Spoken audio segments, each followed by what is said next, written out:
to the resumption of the inquiry on this day, 7th June 2023. Let me welcome all of you honorable members at this stage on the virtual platform. Welcome the public protector. Welcome the evidence leaders. To welcome members of the media.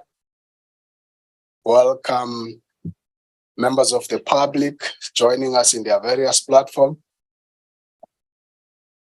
Before I proceed, I want to take this opportunity, as you all know, to indicate that we start today's session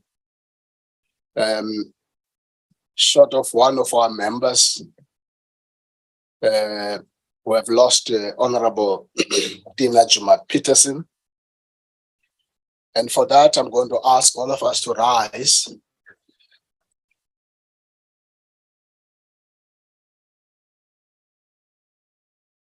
There will now be an opportunity for silent prayer or meditation.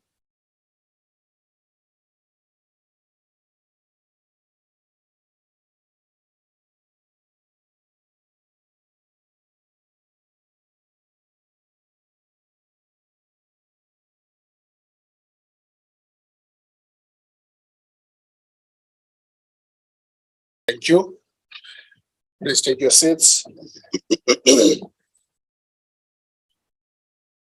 you, honorable members. I just want to start with a few opening remarks. Just to indicate, as we start today on the 7th of June with our inquiry, I thought it's important so that there's no confusion, that there's absolute clarity about all of the efforts and attempts and the work that we have done to ensure that we do everything in our power to ensure that the inquiry comes back and resume. I want to just quickly remind all of you that in February 2023, we assisted in ensuring that disputes relating to invoices are resolved after the PP brought this to the attention of the committee. On the 1st of March 2023, the PP alerted that funds will not be availed after 31st March 2023. And we became alive to this, and we tried to manage proceedings so time is not wasted and unnecessary costs incurred as it may prejudice the PP. On the 31st of March 2023, the PPSA wrote a letter to the PP confirming that funding has dried up and that various interventions on our side we needed to find money, and we would have ensured that those must be done. On the 2nd of May, the PPSA confirms that an additional 4 million will be paid. On the 5th of May, the PP launches application in the Constitutional Court regarding her legal fees, amongst other things. On the 8th of May, the PP attends committee hearing alone, saying she cannot engage Sianejo and PPSA must do so. On the 9th of May, I would have written a letter as a chair to the CEO to resolve the impasse of who must brief Sianejo. On the 11th of May, the PPSA CEO responds, maintaining that position that the PP must brief Sianejo. On the 12th of May, the letter from myself to the PP indicating that hearings will resume on the 17th of May. On the 15th of May, Sianejo withdraws 2 days before the resumption of the meeting. On the 16th of May 2023, the letter from the chair to Sianejo requesting clarity and for them to appear before the committee, they refuse. On the 17th of May 2023, the PP confirmed in our meeting in this room that Sianejo is no longer acting for her and requested assistance via the PPSA in procuring the services of Chinese attorneys who are also on the panel of attorneys for the PPSA. Full reasons for Sianejo no longer acting were not apparent as they invoked professional legal privilege, which the PP did not waive. The PP did, however, indicate to the media that it was because of funding and payment issues. On the 18th of May, I write to the PPSA CEO asking that it assist the PP by appointing Chan. The 23rd of May 2023, Chinese attorneys appointed as correspondent attorneys.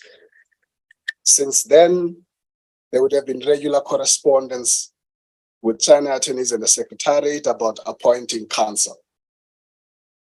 The 24th of May, China indicated that Advocate Mpofu will not accept the brief unless the juniors are appointed.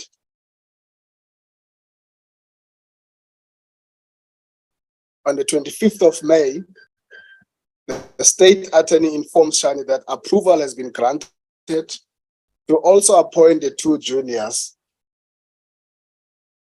to support Advocate Mpofu as per his request. On the 29th of May, the state attorney advises the PPSA that council has revised their fees and it's now increased.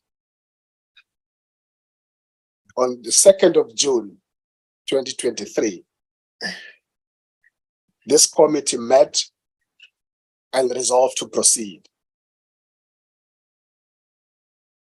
China attorneys receives communication from state attorney informing them that the council's revised fees have been agreed to and they can proceed to brief council. I write a letter to China indicating that inquiry will now resume as the request of council have been met.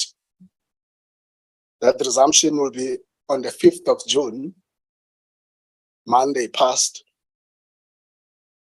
I also indicate that having regards to the request to conclude the evidence on Bosasa CR17 and the SARS, as would have been ventilated and discussed in the committee meeting on Friday, that's the route I'm considering to take.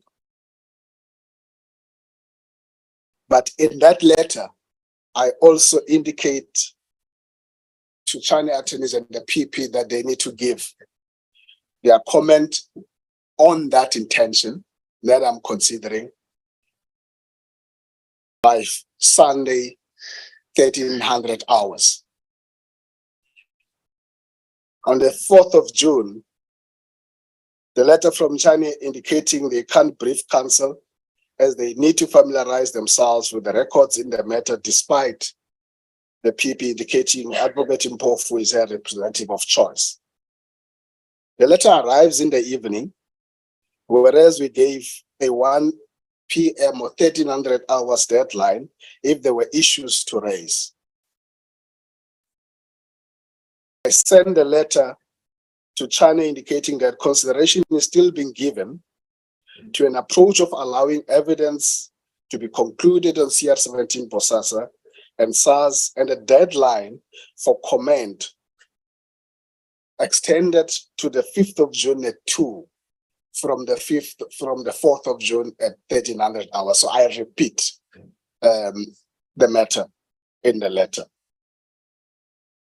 On the 5th of June 2023, Late afternoon, I received a letter from China attorneys saying, Mr. China is in hospital and no one else can respond to Chair's letter.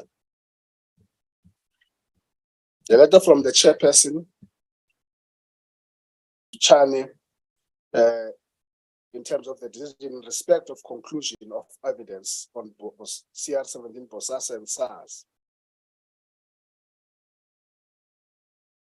In this letter that I write to China, I also provide draft directives incorporating the process to provide for this decision. 6th of June, yesterday, I received a letter from the PP personally to me, raising request for the following issues. 1, recusal, an intention to apply for the recusal of the chair. Concern regarding legal representation. And thirdly, objection to the way forward as indicated in that letter, in the manner that the committee saw fit and discussed on Friday, the 2nd of June, that we must endeavor to finish the first part, which involves CR17 Bosasa, as well as SARS and Gordon matters. I wanted this point before this brief tabling of the correspondence and the recapping by the legal advisor to indicate that one, for the intention by the PP to ask for the recusal of the chair. I want to indicate that if the PP would want to proceed on that matter, I would want to indicate that I would expect a recusal application in writing submitted by Friday, 1300 hours, and I will endeavor as a chairperson to respond in writing to that recusal application by Monday, 1300 hours. There will be no oral presentation of the recusal that will be permitted. 2, on the issue of objecting to the way forward, the objection is noted, but the committee has indicated its own decision as to how it wants to proceed. And therefore that matter stands. Thirdly, on the issue of legal representation, we would have received this morning a letter from the PPSA, from the CEO, indicating that they have exercised their prerogative and their right on the options that would have been shared in the PP's letter in paragraph 28, that given the fact that the new attorneys have been hospitalized, that the state attorney have now enforced and taken over that task. There's a letter in that regard.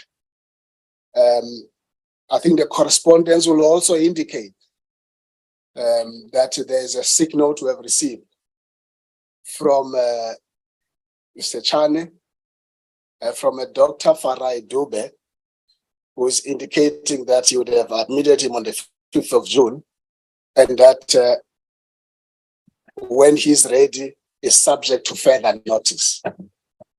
That's what the letter that we have also received this morning indicate.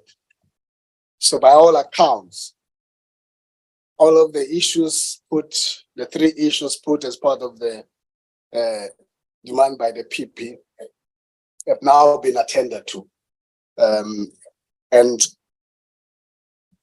I would want now to ask the legal advisor and Mr. Ngoma to briefly, as you would have received this correspondence, quickly to recap some of the things I would have touched.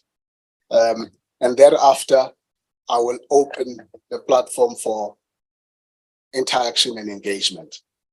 I thank you. Yes, I have noted all of those hands. Ms. Ibrahim. Okay, good morning. Chair, good morning. Morning, Honorable Mautwe. Yes, my hand has been up, Chair, even before you started speaking, but I respected you and thought that you will finish. Well, I hoped against hope. You know, sometimes we give even murderers and rapists a chance. So when you were speaking, I thought you were coming closer to saying, based on the above, I therefore resign, which didn't come through.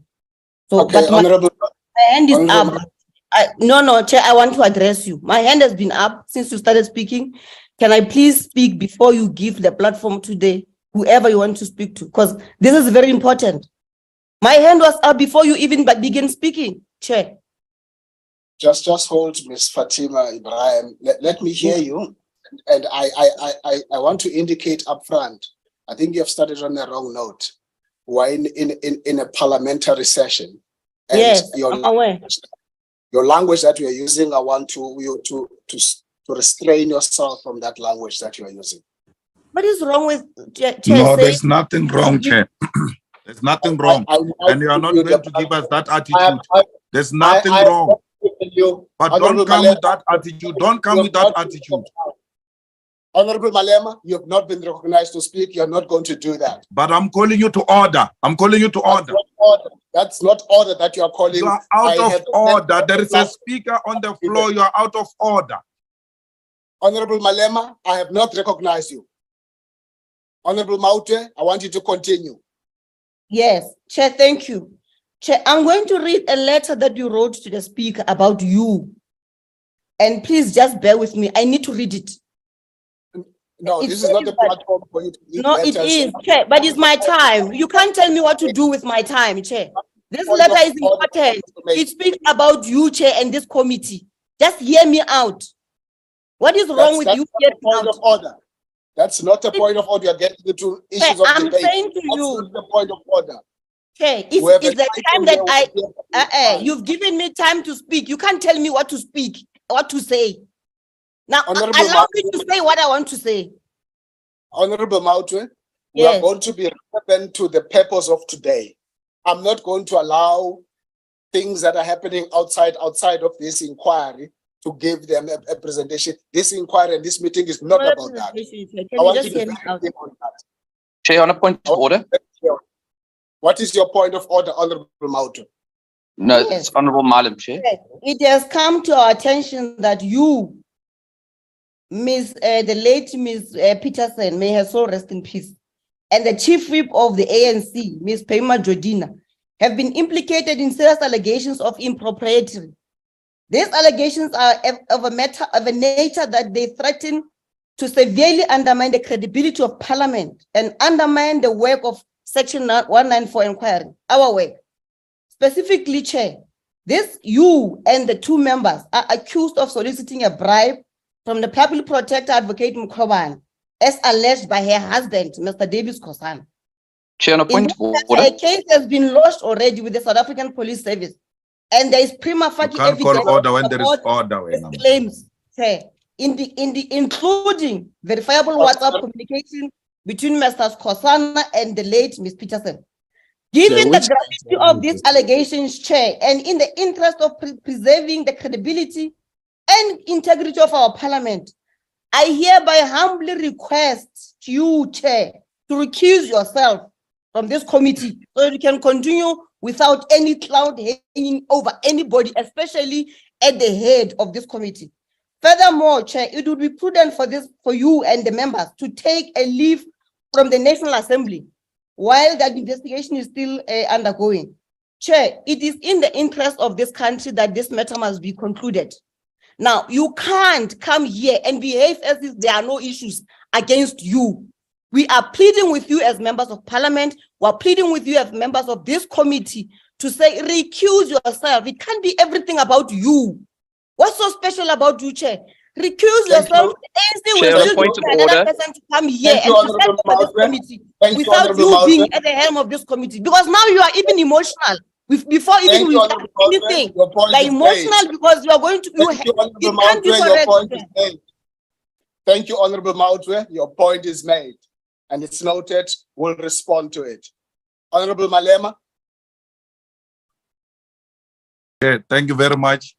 I think that Honorable Mautwe raised the points that I wanted to raise, and this is confirmed precisely by your behavior just when we started this meeting. There's no way you will proceed as if there's nothing happening around your name. And that's why you are being emotional about everything. You can do what you are doing there. You know that there is an allegation of a bribe against you. And it has been made by your member that you are soliciting a bribe. And therefore, it doesn't help anyone to be sitting here with a chairperson who's facing such serious allegations. We asking that you recuse yourself, especially from chairing, because these allegations are too serious. And then anyone can come and chair the committee. This is for the sake of the integrity of the process and for the sake of the integrity of this committee and for the public protector to see justice being done, not justice only being done, but it has to be seen that indeed justice is being done. So you are somehow under a very serious dark cloud. And this is going to affect your judgment, it's going to affect your performance and the tantrums and the behavior you displayed just this morning. It's a confirmation that you came with an attitude that nobody will tell you anything. This does not belong to you. It's not one of the takeaways in your kitchen. You don't have to be so personally wanting to be involved that without you, it will not be a correct committee. It will still be Parliament committee without you. Please give yourself time and your chief whip to go and sort out this mess that you have created with the late Tina. And once you have done that, you can fully participate in Parliament. So that's my submission, Chairperson. Thank you, Honorable Malema. Honorable Olomisa. Sorry, Chair, I raised a point of order. I have noted your head, Honorable Milam. Is he continue or must I continue, sir? I have recognized you, Honorable Olomisa. Thank you very much, Chair. Good morning to everybody. What I would like to request from you is to state briefly why the public protector is asking you to recuse yourself, because you didn't tell us the reasons. We know that the earlier reasons which she advanced, those ones were rejected by the court. What is the new version of herself this time around which calls you to recuse yourself? Thank you. Thank you, Honorable Olomisa. Honorable Milam. Chairperson, I think that the wrong approach has been adopted here by Honorable Mautwe and Honorable Malema. First of all, there has been no correspondence tabled in this regard to this committee. So if they want us to consider correspondence, then they must submit it to the committee that we can consider it properly. That's the first point. The second is that the committee and its structures were appointed by Parliament, and it would be up to the National Assembly as a body to then appoint a person as an alternate. And frankly, the allegations that they're making should be made as part of a substantive motion. They can't just come here and throw allegations around against a member of the House. They have to submit a substantive allegation. So I think that the entire wrong approach has been adopted to this particular element. And I would ask that you rule in that regard. Thank you, Chair. Thank you. Thank you, Honorable Milam. just before I make a ruling, is there any other member who wanted to comment on this before I make a ruling? Chair. Honorable Manketsi Tlape and Honorable Maneli.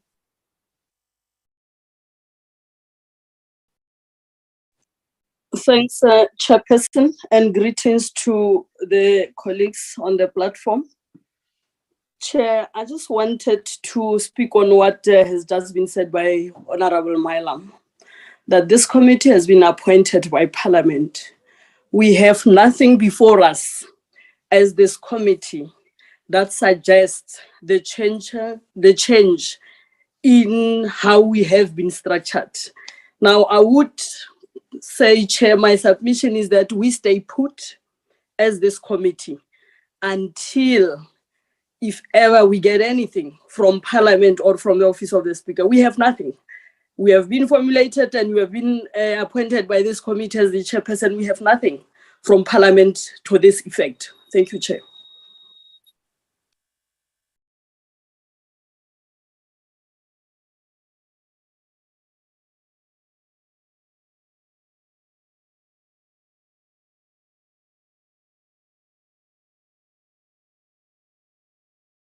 Can I proceed, Chair?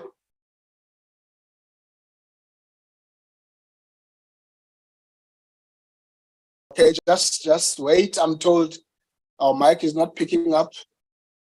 Okay, can you hear me, Honorable Maneli? I can hear you, Honorable Chair. Please proceed. Thank you, Honorable Chair. Greetings to members, the Public Protector who are on the line. Chair, I think the points have now been covered. That in the first place, we are entertaining a matter that is not before this committee. And I don't think it is the task of this committee to pretend to be the speaker if a matter is handled by the speaker. Ours should be about a matter that comes before the committee.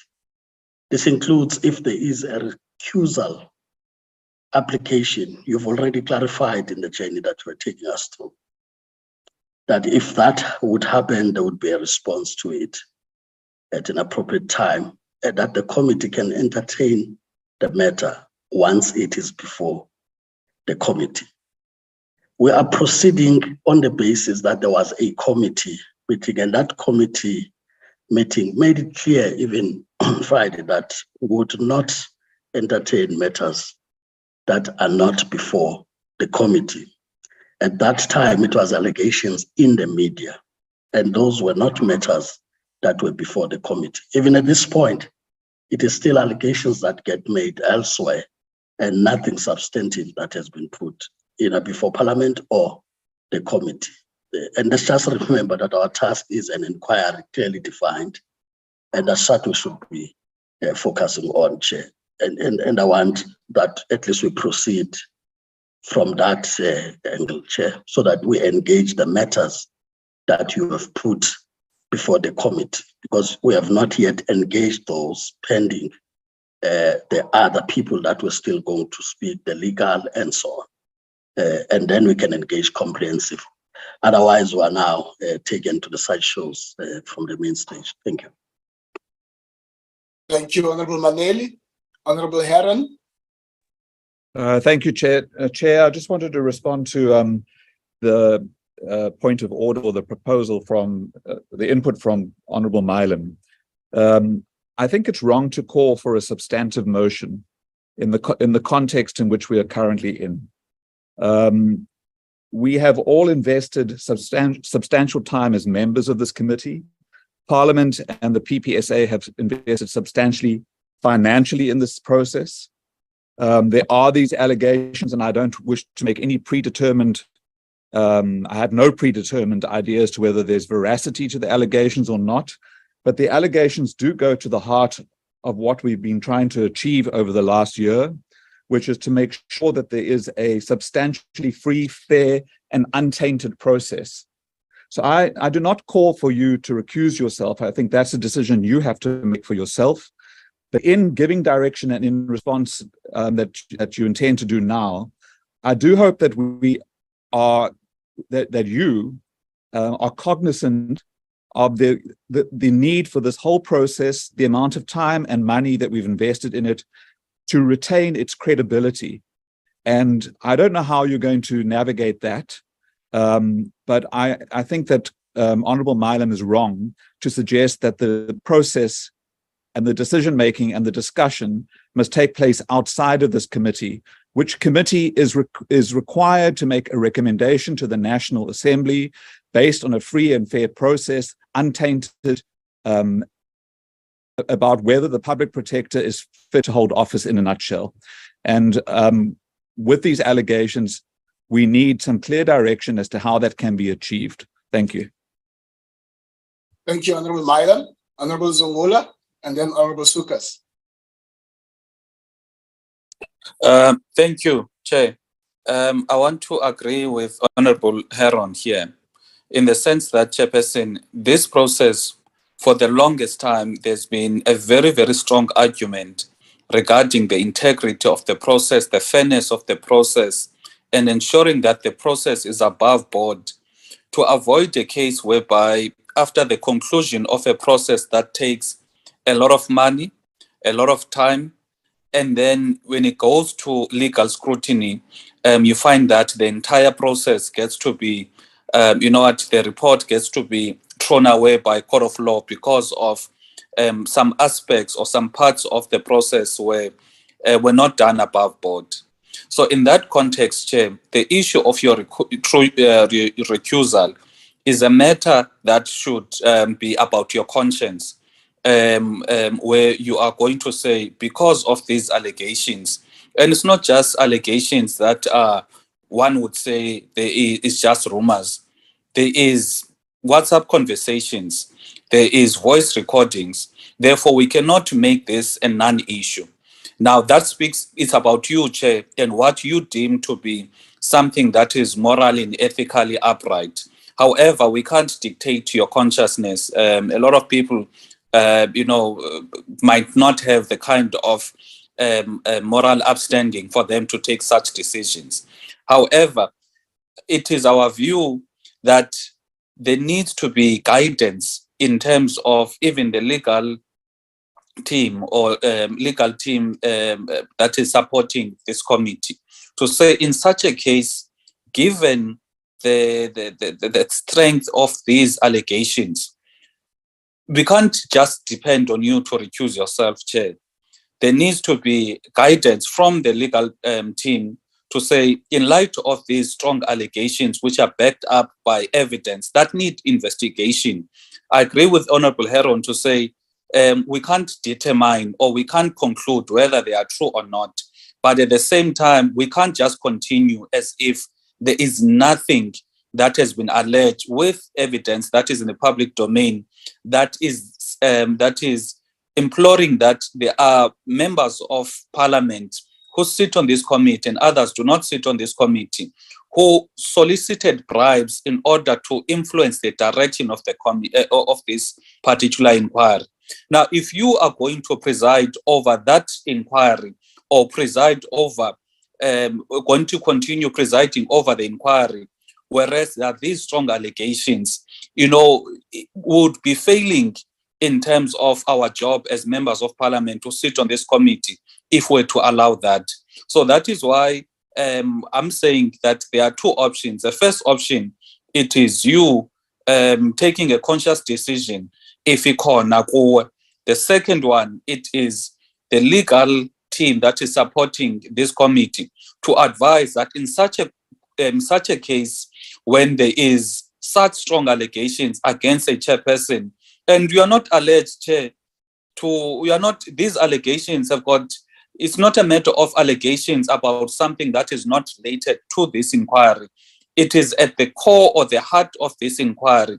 So that is why I would want the legal team to assist in terms of providing advice as to, besides your recusal, your own decision to recuse yourself, what could be the other avenue that could be taken to restore the credibility or to assure the credibility of the process, not only to the members of parliament, Advocate Mkhwebane, but to the entire citizens, that when parliament or members of parliament are facing such strong, serious allegations, parliament does not just continue as if nothing has been, nothing has been said.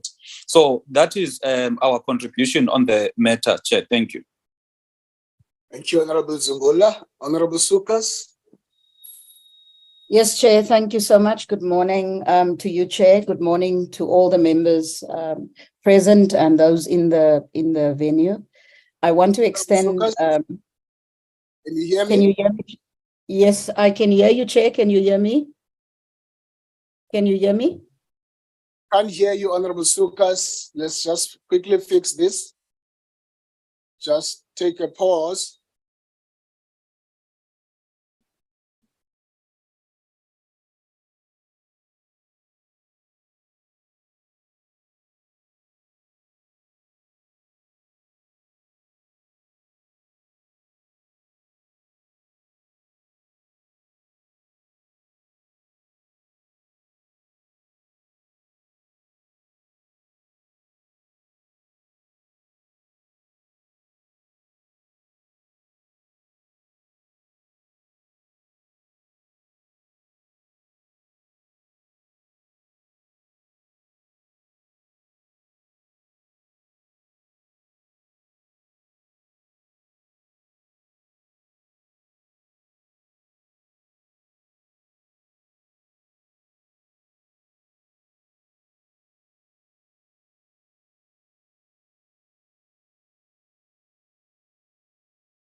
Recording stopped.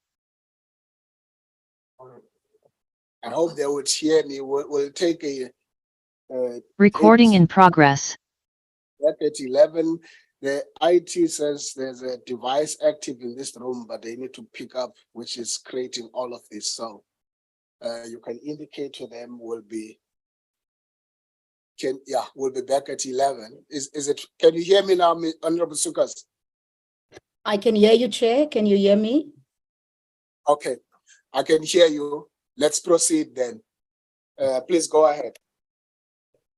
Yes, Chair. As I said, I was greeting everyone, the members there in the venue with you as well. And I want to extend our sincere condolences to your organization, the African National Congress, at the loss of Honorable Tina Jumat Peterson. I, Chair, want to I want to pick up from what was said by Honorable Zungula, that The adverse is also true.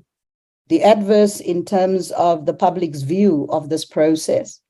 The public has a view that the integrity of Parliament to fulfill its obligation and constitutional duty is compromised because party representatives act not in the interest of the public, but in the interest of their parties.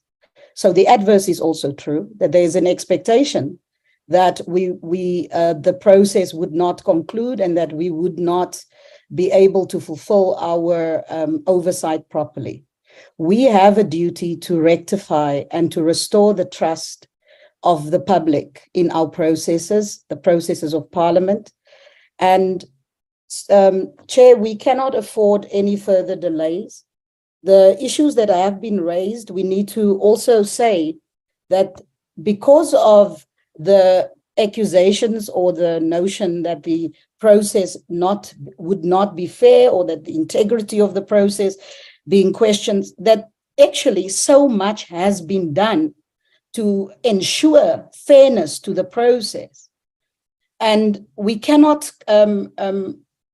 even the issues that are being raised now against yourself in terms of extortion, all of those things, I will not go into that other than to say that actually the process has, been almost,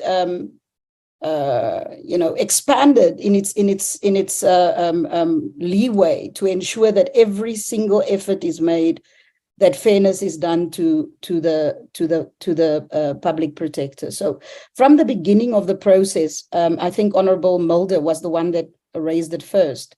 There's always been the fear by myself and several members that we will not hear the PP answer our questions. We have seen frivolous cases dismissed, and we cannot forever go in this limbo while the cost meter keeps on ticking up.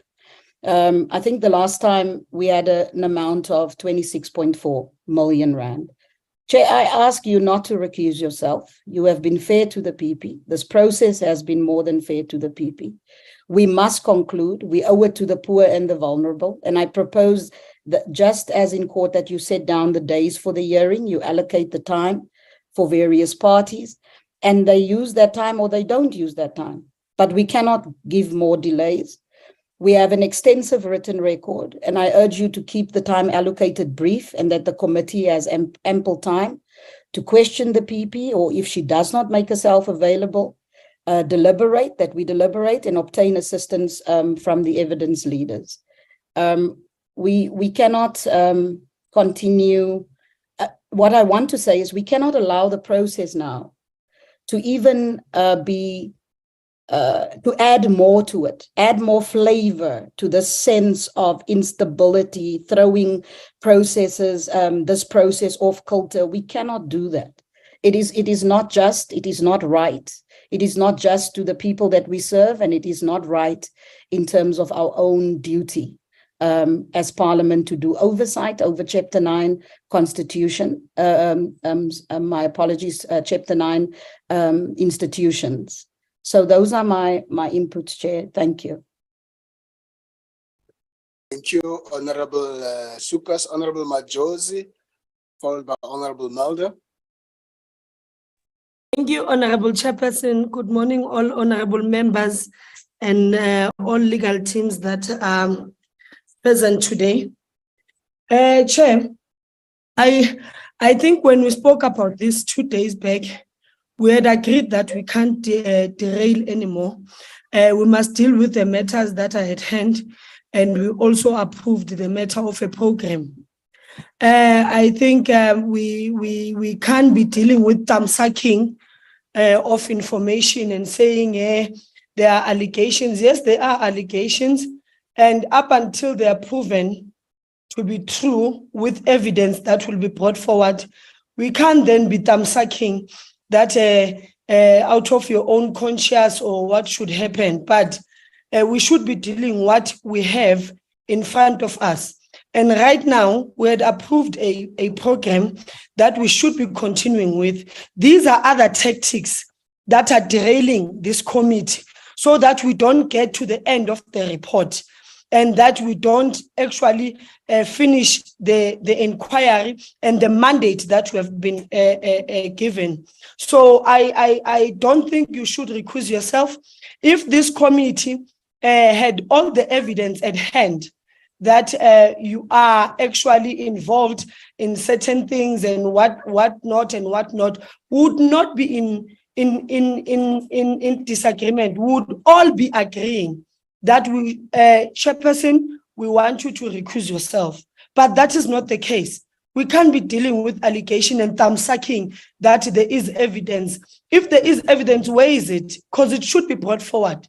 So honestly, we are just being delayed here so that we don't finish with this report. And we've been having these tactics for a long time, Chairperson. It's not something that comes now.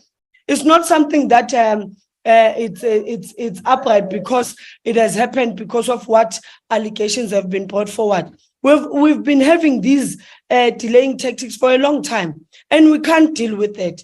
Let the committee continue with its work, and the chairperson will continue being the chairperson of the committee up until we get that evidence that no, the chairperson is involved in 1, 2, 3, and it has been proven. Because we can't be talking about allegation, talking about evidence that is there, but at the same time we are saying it is out of your own conscience.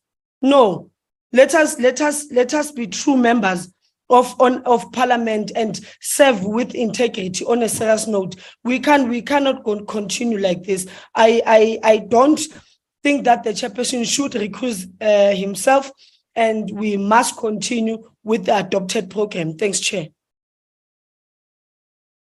Thank you, Honorable Majosi, for your contribution. Honorable Mulder. Good morning, Chairperson. Good morning, colleagues. The more things change, the more they stay the same. On the first day of this committee's life, I predicted a delay strategy and a Stalingrad strategy. And I remember at the time, Advocate Mpofu took huge exception, but I was right. I was more than right. The fact of the matter is there's no credible mistrust from the public at this stage in this process. No credible mistrust at all. It's unfortunate that the attorneys of the public protector is ill at this stage, but we all know that justice delayed is justice denied. And we all want to see that the public protector gets the necessary representation. So I welcome the fact that the state attorney is prepared to step in, and I think it's appropriate. And there's no reason why that should not be welcomed by the public protector. Let's proceed then. It's very process to make allegations against the chairperson or members of this committee. Allegations is now being made. We all saw the alleged WhatsApp messages, and the allegations therein does not indicate at all any substantive evidence that we should consider whatsoever. Now, you did indicate that the refusal could be handled in the following manner, that that there should be a written application, and you've given the indication that that application. Yes, Chair. You were breaking. Can you hear me, Chair? Just reposition yourself. We can't hear you. You're breaking.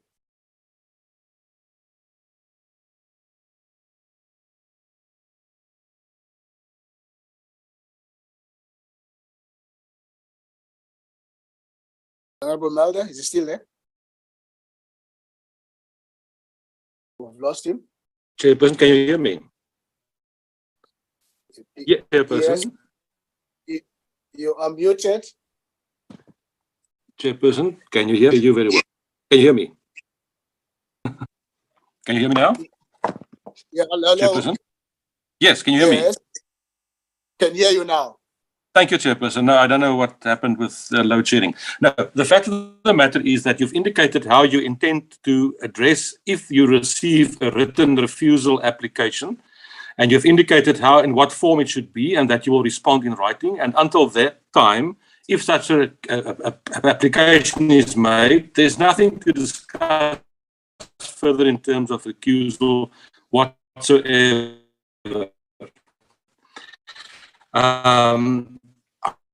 I think we have agreed on a program on Friday, and I think we should proceed to request you not to recuse yourself. In the interest of justice, it's in the interest of the public protector herself, that we proceed and conclude this process once and for all. And if the public protector may not be happy, or maybe I will tell, but she will have other avenues, but she's not going to derail this process. I want you to proceed immediately. Thank you, sir. Thank you, Honorable Melder.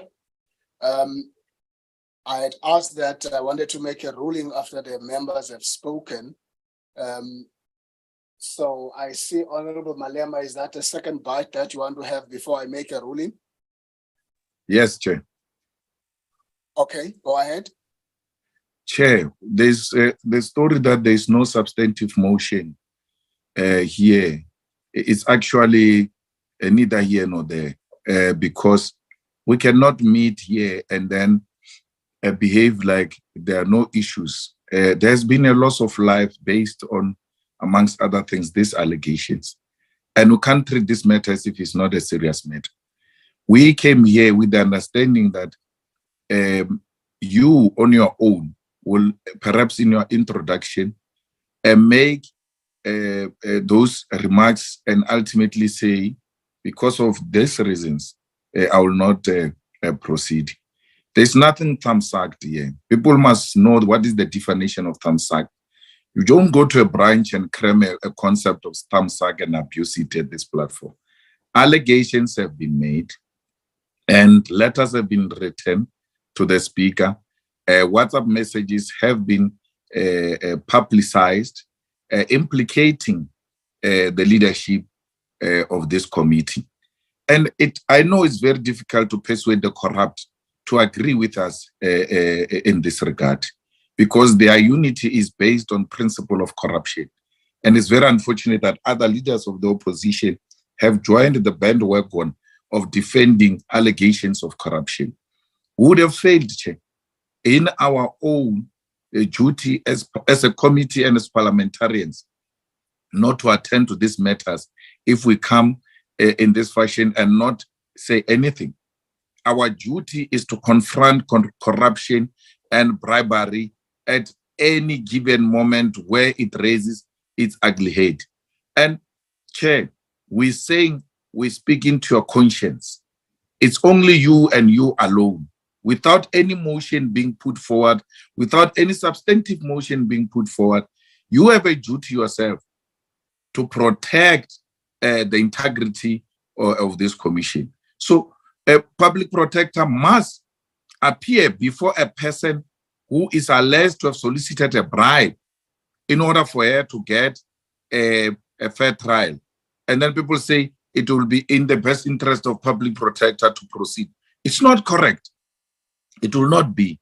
There is a huge dark cloud hanging over your head. And recusal does not mean a guilty verdict. You say there are these matters, let me allow the process to continue untainted. And once these matters have been clarified, we'll come back to proceed with our matters. Even the judges do that on daily basis. It doesn't mean they're weak. It doesn't mean they say they accept responsibility, that they are conflicted. Sometimes they just say, for the sake of the progress, it doesn't mean I agree with it. And that's what we are appealing to. Members of parliament who are not driven by corruption will be standing up today and saying, we're not finding the chair guilty, but we think it's the right thing to do for the chair to recuse himself. No one has ever said the committee must stop. So anyone who says this is a delay tactic, you are hallucinating. There's no one who has ever said, let's delay this. We said, let the chair stand aside and one amongst us will rise to proceed on this matter. The story that we're given a mandate by Parliament to proceed on this matter, there were no these allegations when Parliament said, let's proceed. So don't talk like, no, we are still the same way we were when we established by Parliament. It's not correct. When Parliament established us, no one solicited a bribe of 600,000, 200 for each. And you come here and want to behave like our people are not implicated in the bribe scandal. Shame on you. Thank you, Chair. Thank you, Honorable Malema.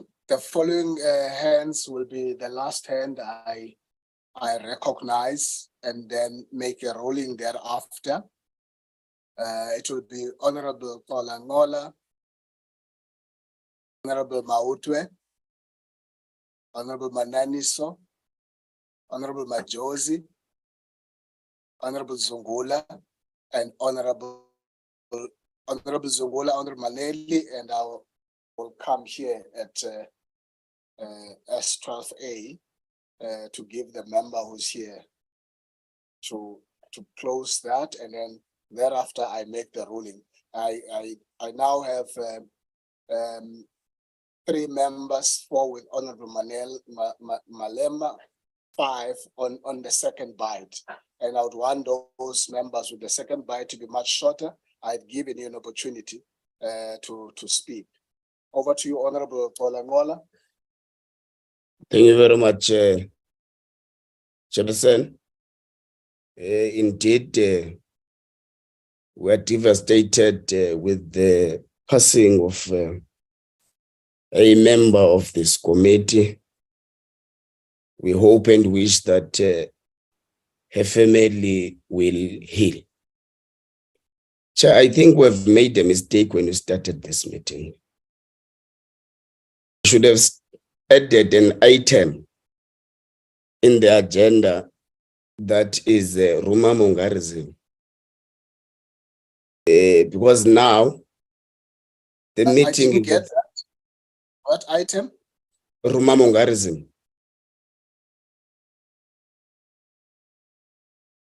The meeting now is a standstill, Chair, because of some rumors that are making rounds out there.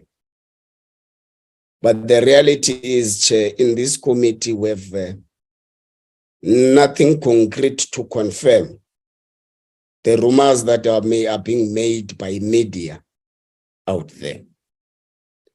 But Chair, I think, let me leave that point. We've been here at some point, Chair, where there's been applications for recusal. And it is in my belief that we have handled those matters properly as the committee. And I don't want us to deflect from the system we've created ourselves.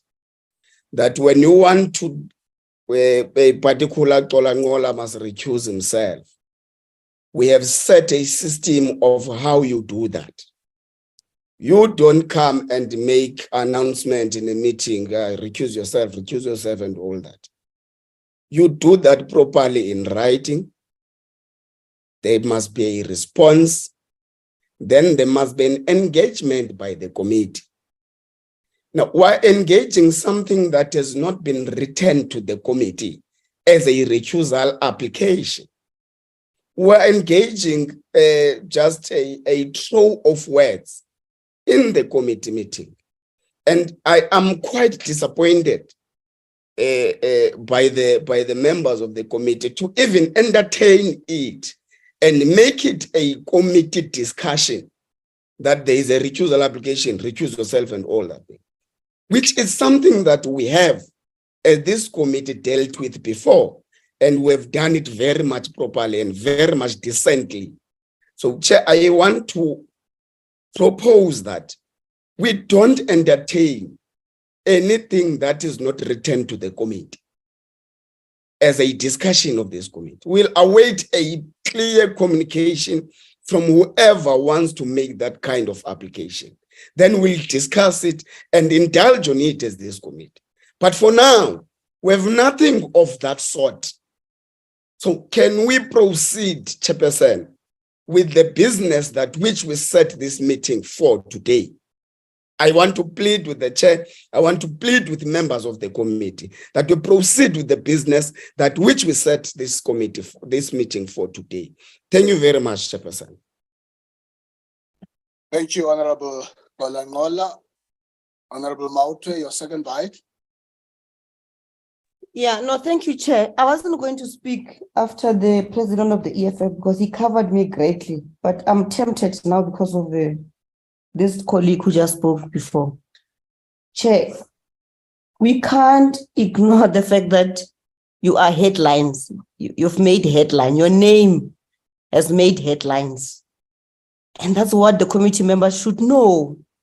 So you are a topic in South Africa and possibly beyond the borders of South Africa, that you are implicated in a scandal, corruption scandal of soliciting money.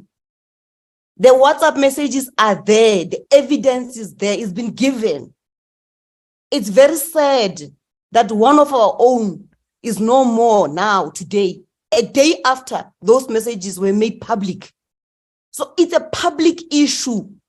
And you are chairing this committee. Where else can we speak to you or about you, if not in this committee? And we are saying to you, we wrote to Parliament, by the way, and Chair, this matter is even in front of the Ethics Committee, where you are a member yourself.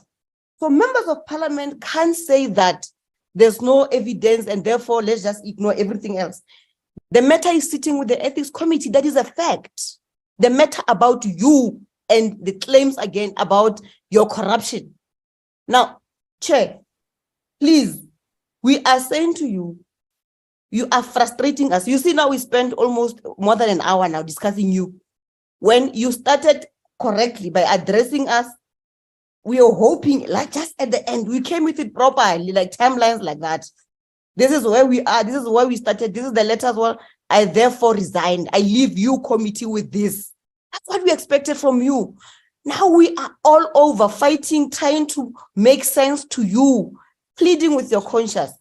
Our Chair, just please be honorable and say, my name is out there in the media. When you switch on the TV, the radio, the newspapers, your name is there. These colleagues, their names are not there. Well, not as yet, but yours are there. Your name is there. It's about you. Now, recuse yourself so that we can finish this matter of the inquiry. We want to finish. That's why we're here. That's why we came here. We came here because we want to finish. Your party is the majority. They will still appoint another ANC chairperson. We don't want to be those things of chairperson ourselves. Maybe you think we want to take the chairpersonship. No, we don't want it. We are holding members of Parliament accountable. That is our job. That is our mandate. So please, it's not true that this matter is not before Parliament. This matter is before Parliament. This matter is before the Ethics Committee. And because you are chairing this committee, we can't therefore ignore that there's claims of corruption, allegations of corruption against you. Recuse yourself, Chair. We're pleading with you. Thank you. Thank you, Honorable Manani, sir. Thank you, Chairperson. One, I want to actually welcome your presentation. And mine is just an order on you to say, as the chairperson, please direct the meeting. Because this thing of second bite, I don't think it is honorable on the basis that you have given members to actually discuss their issues and members have been making inputs with regards to the issue at hand. So please take the decision with regards to whatever that has been discussed and stop this thing that some of us, we are abused here. We can't be told that about corruption and as if we are protecting corruption, the corruption that we don't know. And some of us, we are not corrupt. So please direct us, Chairperson. We can't be abused by Honorable Malema and Honorable Mautwe. We are not obsessed about it being Chairperson. No, you are talking absolute rubbish now. It's our right to speak. You are talking absolute rubbish. Please protect us, Chair. It's our right to speak here. We are not abusing you. What do you mean? Don't allow this thing, please. What is rubbish, Honorable Malema? No, what is abuse? No, you know what is abuse? You are talking rubbish. That's rubbish. Chairperson, don't allow this. It's going to degenerate all this committee meeting if you allow it. Please. Honorable Malema. Honorable Malema, I have not recognized you to speak in the first place.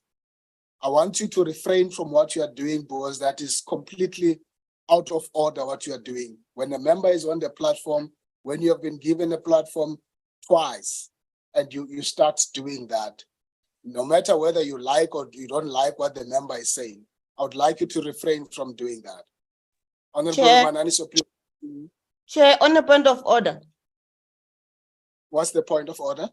Yeah, Chair, when we speak here, we address the committee through the chair. But once the member starts calling another member by name, then he's inviting him or her to respond. That's why you see Honorable Malema responding. We were speaking here. We never mentioned a name of anyone but you as the chair because we speak through you. Now this one of Mananiso comes and calls our names. Why must we keep quiet? Because you are not protecting us yourself, Chair. You must protect us from the abuse of Abu Mananiso here. Please. We won't respond if they don't call our names. We don't want to respond. There's nothing honorable about what you're doing. We don't want to respond to nothing. She's not saying anything anyway. We want to respond to the same as you. But when our names are called, no, we can't keep quiet. Protect us, Wena Chair, please. Thank you, Honorable Mautwe. Thank you, Honorable Mautwe. Honorable Mananiso, please proceed. I think I have concluded by saying that please give us the direction. Leave this thing of second bite, third bite, and so on. Thank you, Honorable Mananiso. Honorable Zungula.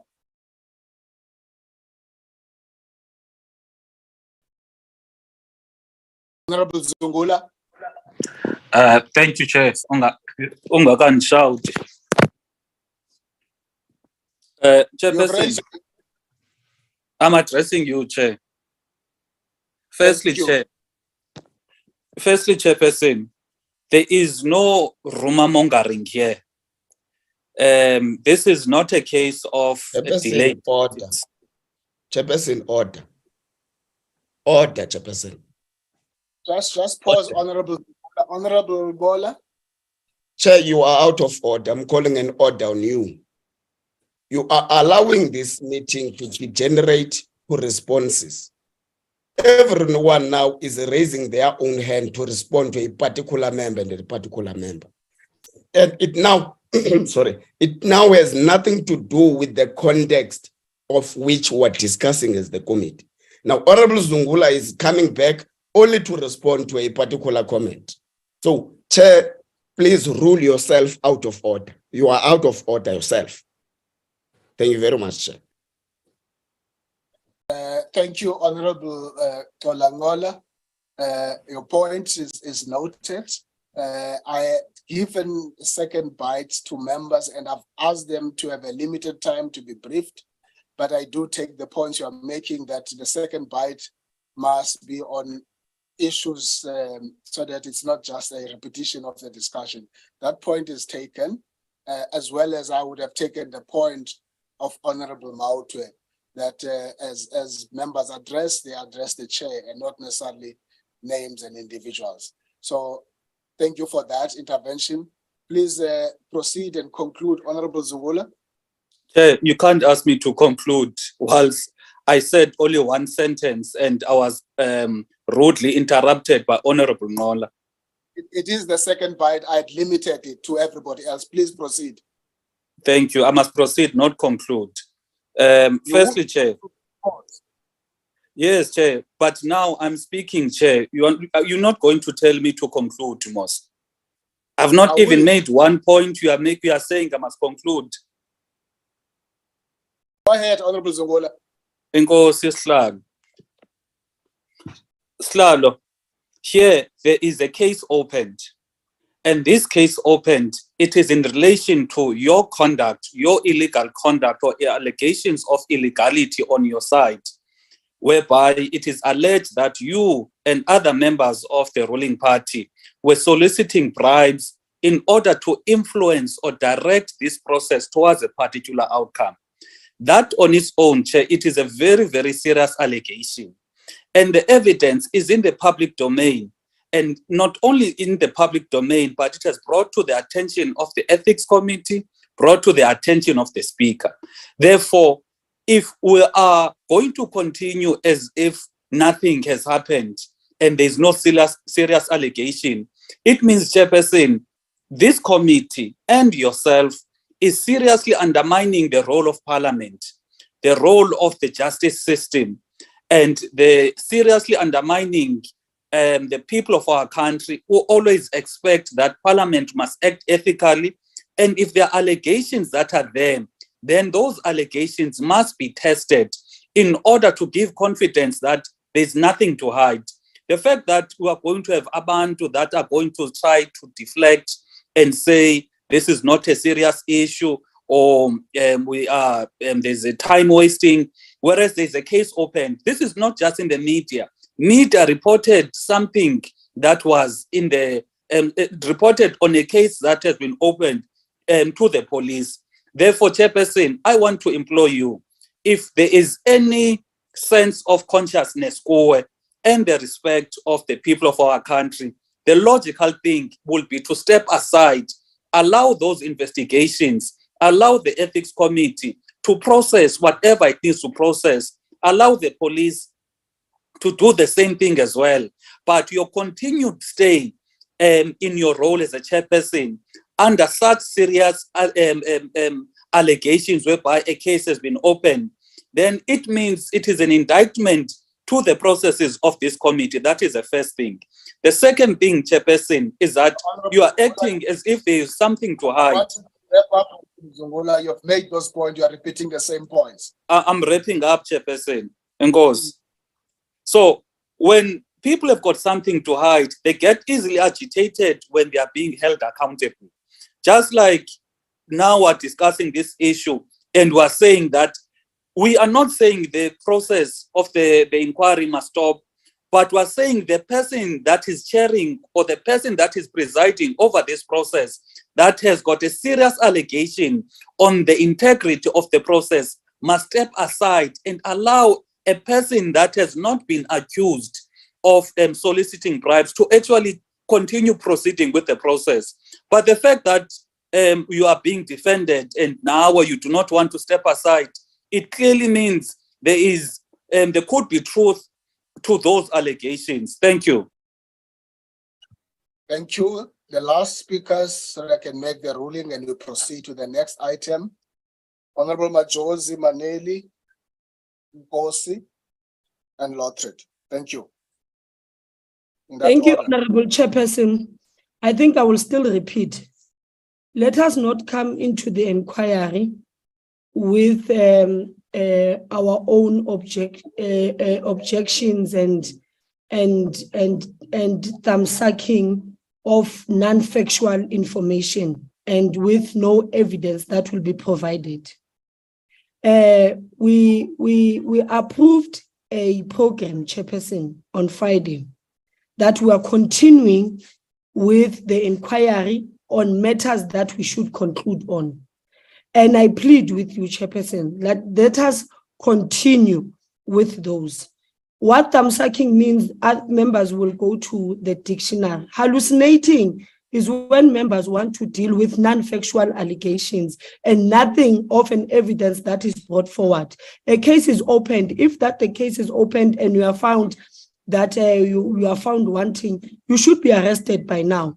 We wouldn't be dealing with a chairperson, we would be dealing with the fact that we do not have a chairperson because our chairperson is arrested because of this evidence. So let us continue, Chairperson. If we can take everything that is being said on media, I'm sure today we wouldn't be having a government or any other political party that is represented for people. So you are not going to recuse yourself. We are going to continue with this inquiry up until we finish with the matters at hand. Thank you, Chair. Honorable Majosi, Honorable Maneli. No, thank you, Honorable Chair. I think my points have been covered by the previous speaker, that there's no recusal application before the meeting. It would help us that to take us to the next point, because it was on point of orders that we are now discussing. You have dealt with the first part and you are giving to legal to also make input so that if we are to get in, we have a comprehensive approach to the matter. And I want, again, the last point, Chair, being a reminder again. We convened because there was a meeting of the committee on Friday. The conditions under which that committee was convened were such that the allegations were also there in the media. It is not like we are waking with a surprise today that there are those. And we entertained that discussion, and hence we concluded that we proceed on the basis of how we said would proceed. So I also join those that say, Chair, do that, lead us until the item is dealt with properly. Of course, those who have got evidence, there are structures that have been referred to, and I'm sure they will be able to even assist the process, because I take it that we do not say things we do not mean and ask others to do things we cannot do. Help there. Thank you, Chair. Thank you, Honorable Maneli. Honorable Ngosi. No, thanks, Chairperson. I think the points that have been made by previous speakers, I'm covered thereon. It's safe to remind the committee of our decisions on Friday, that we took a decision to proceed irrespective or even in consideration of what was said and appeared in the media. We have had numerous recusal applications here, and I think at all times we arrived at the decision that to recuse oneself is not a light matter, even in the light of the seriousness of allegations that are tabled.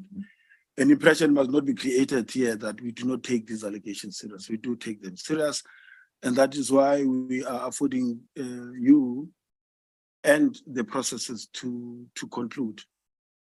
Thirdly, that there are referrals to the police and to a committee of parliament, and we should leave it at that those committees have not reported back to us. If there was anything really that impedes our processes, the speaker and the chair of chairs would have indicated such, and we wouldn't have met in this form. And I think let's give those bodies the opportunity to reflect on those issues and take a decision. I support your proposal, Chair, that there must be a written application for recusal, substantive, presented to this committee. And as we do with all other applications, we consider it, and that your response to that be as you have proposed, that you will respond by Monday. And it is at that point that we'll entertain all these things that are being said here. That in arriving at a decision, as you take into consideration the benefit of what is being said here, but including the legal advice that you would have obtained from the committee support section. I just want to conclude, Chair, by saying the following two things. One is that I really do feel that you and the powers that be should protect the committee. I don't want to express anything on the WhatsApps, but it shouldn't be that our gadgets are hacked. It shouldn't be, Chair, because then there will be a very serious problem for all of us participating in the committee. If the privacy of our communications personally and officially is compromised, then we face a very serious issue that the institution must protect us against. And lastly, Chair, my understanding is that it is the public protector who is accounting. In fact, this word accounting misleads. It is a public protector who appears as a subject of this committee. And that is a focus that we must zoom in on. It's not any other thing other than the public protector appearing before us. She has a responsibility to answer to the allegations on misconduct and incompetence as found on a prima facie basis by the panel. And that is what we've been concerned with for the entire year up to this point. And I want you, in making your ruling, to take that into consideration, that we are not here to be inquiring on yourself or myself or any other person. Please emphasize that the public protector has an opportunity to come and answer on the allegations of misconduct and incompetence as found by the panel on a prima facie basis. And that is what must guide us. I agree that there's no reason for you to recuse yourself, one, and two, that we must proceed forthwith. And with that, I would like to apologize that I have to go to meeting at 12. Thanks, Chair. Thank you, Honorable Ngosi. Honorable Lotrit, and Thank you, Chairperson.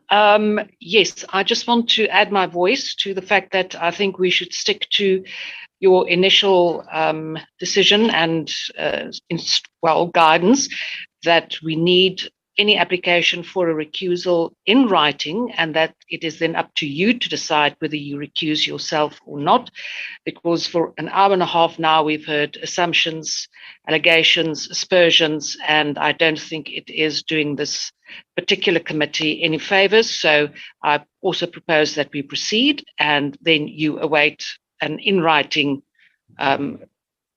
request for recusal. Thank you. Thank you, Honorable Lordship. Let me just then make the ruling, honorable members. And it will be a very brief one, because having listened to all of you, maybe before I do that, just to appeal to all of you as members that we have been in this journey, all of us.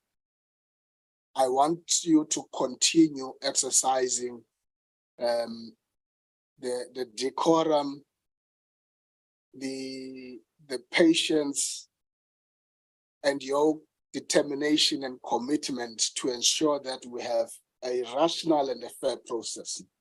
We've done that against all odds, colleagues. If a pilot is not appreciated because of how he got from point A to point B within a particular time, the pilot is appreciated for how he navigated turbulence and reached the destination with the passengers. Take that, it's very important. So as you get sometimes irritated by the kind of issues that in many instances have less to do with the business that we're in, it's important that you absorb that, and that this inquiry as we meet, it's now at a tail end. We've got to conclude the important work that you have started. Nothing must really derail it. Allow no sideshows to do that. But it's important that we hear everybody. I don't sit here measuring which inputs are important than the other inputs. I listen to all inputs, even inputs critical to me as a chair, to absorb that. That's the reason why I'm a chair and in chairing this inquiry. So I want to appeal to those members that feel that I should not have done this and that, to say to you, we're going to stay focused. We know what is it that we need to do. Ons het nie oor klappies nie, in Afrikaans, where you can't look sideways. In English, it's called blinkers. Ons draai nie daar nie. But we know where we're going. Even if we take an off-ramp, we have taken many of those off-ramps, some out of nature, others created as part of this process. We've taken those off-ramps, but we're determined that we're not stopping where we off-ramped. We proceed. And I think I can say that you were closer to us concluding this important parliamentary and constitutional work that we have been assigned to do as members of this committee. A very novel process, historical committee in its own very nature and the kind of work that it has done. Nothing must derail it. So as I make the ruling, I want to repeat what I would have said on Friday and today. Firstly, there are allegations that are there, and those allegations have been channeled to proper platforms where they belong. Somebody made allegations, somebody reported those allegations to enforcement agencies, and as Honorable Ngosi says, do not try to preempt, to try to put pressure, to try to define how they need to do that. Let's allow, if the police are investigating these allegations, allow the police to do their work. Let's not try and want to short circuit that. Let them do their work as they always do their work in all other cases. Secondly, the matter would have been reported in terms of the advice of the speaker. The speaker would have advised when she received the letter from the public to say there's a committee of parliament where such matters are deposited. That matter has been deposited to that committee. Allow that committee to do its work. You can't have the work of that committee being ventilated in the inquiry. Those issues do not belong here in the inquiry. So that's a first point. The second point, which I want to repeat, I've made it.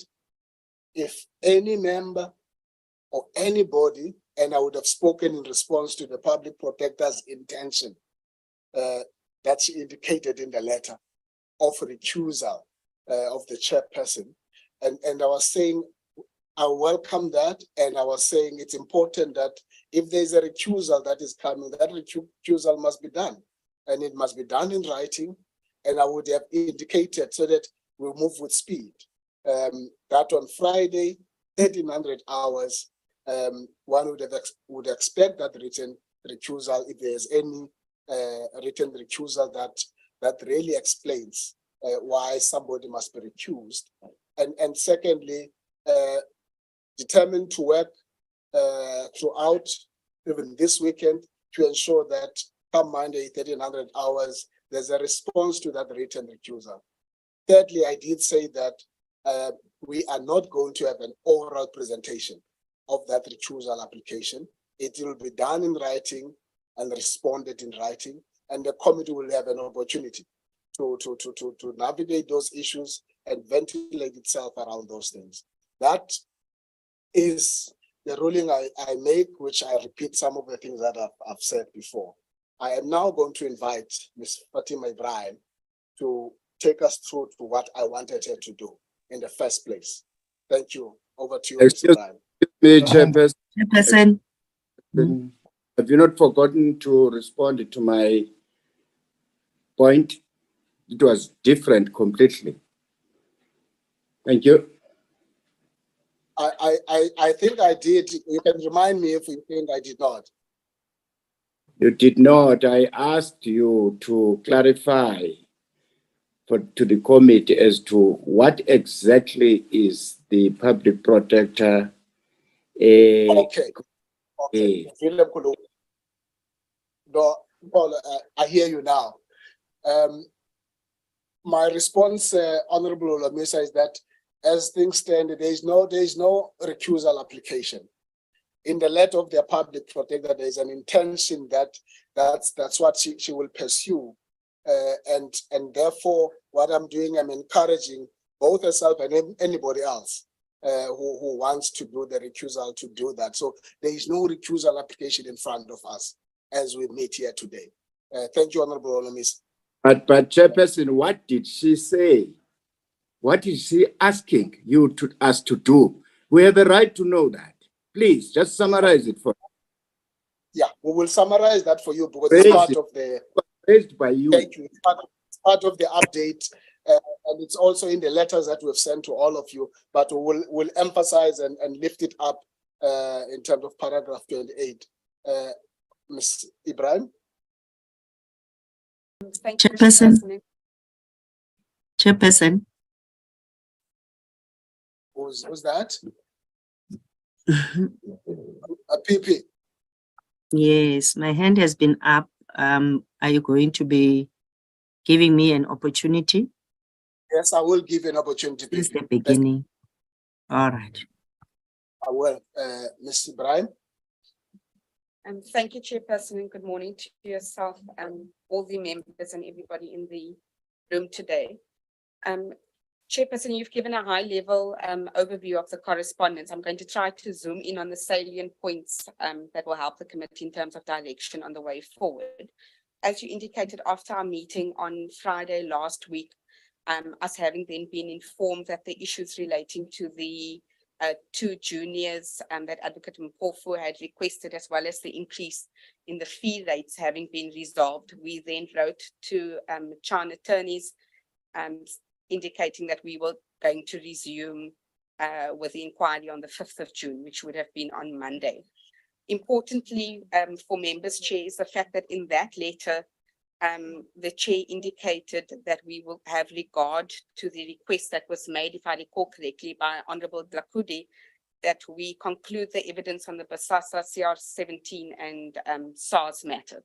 And members will recall that is something that was raised by Advocate Bauer after the conclusion of the portion on Basasa CR17, and the Chair didn't agree at that point, but the point was raised again by Honorable Dlakude last week. Chair, deadline of the 4th of June at 1 o'clock was given to Chan attorneys to let the committee know if there's anything they wish to bring to the attention of the committee before we were meant to resume on Monday. We received a letter on Sunday, the 4th of June, where Mr. Chan indicated that they're not in a position to brief counsel, because as the attorneys of record, they would need to familiarize themselves with the records in the matter in order that they may properly brief counsel. They said that furthermore, they won't be able to brief counsel until such time as the questions around the payment issues are resolved, and in particular, what would happen once the 4 million cap had been reached, and who would take responsibility for the payment of any fees beyond that. And the request there was that the inquiry be postponed indefinitely until those issues are resolved. Chair, we then sent a response to that letter where the Chair indicated that Chan attorneys had not positively agreed to the request for a backroom meeting that had come from the Secretariat, where some of these matters perhaps could have been ventilated earlier on, and also that it wasn't clear as to why they were not in a position to brief Advocate Mpofu, being that the PP had made it clear that he was her legal representative of choice, and Chan attorneys, according to the correspondence from the State Attorney and the information before us, were acting as correspondent attorneys. And as I explained to members last week, in terms of our law, it's necessary that an attorney briefs counsel, because the PP would not have been able to do that herself, nor the PPSA. In that letter, we also indicated again that consideration is being given to this issue of concluding the evidence in relation to the CR17, Basasa and SARS matters. And a further extension was granted to 5 June at 2 o'clock, even though there was no request for an extension, but the Chair gave that further extension. On the 5th of June, Chair, we did not receive any response by that 2 p.m. deadline, but later that afternoon, correspondence was sent from Chan attorneys indicating, as you said, Chair, that Mr. Chan is in hospital. And in terms of the letter that was signed off by one of his directors in the firm, she indicated that given the delicate stage and circumstances of this matter, Mr. Chan was personally giving the matter his full attention, and therefore it was not possible for any other person to meaningfully respond to your letter. The Chairperson then wrote back to Chan attorneys very late that night, and that letter contains the decision of the Chair in respect of the conclusion of the evidence on the CR17, Basasa and SARS matter. And members, if they read that letter, they'll see that it paints the picture in terms of how the Chair arrived at that decision and all the reasons supporting it. But briefly, some of those reasons, Chair, would be that the fact that the PP has raised her concerns about the fact that the evidence leaders had briefed the committee on these 2 matters in particular, and this would allow the PP now to respond to questions on those matters and to raise any issues that she has in respect thereof. It will allow the committee staff to start working on one part of the report, at least, given that the fact that the PP had submitted her statement in 2 parts. We highlighted the importance of the committee completing its work before the PP's term ended in October, and of course also the duty of the PP for us to conduct our work in a reasonable time frame, because as we've indicated, she is the subject matter of the inquiry, and procedural fairness to her also requires that the matter is dealt with expeditiously. Then, Chair, you also pointed out in that letter that you take note of the Constitutional Court judgment, which indicated that accountability and fidelity to the rule of law is attained via this committee process. And to date, notwithstanding that this process has already been ongoing for some 11 months in the committee itself, and of course longer beyond that, the PP has still to respond to members' questions in any substantive way, at least. The PP, of course, did respond to some written questions earlier on in the process. The issue of public interest was also raised.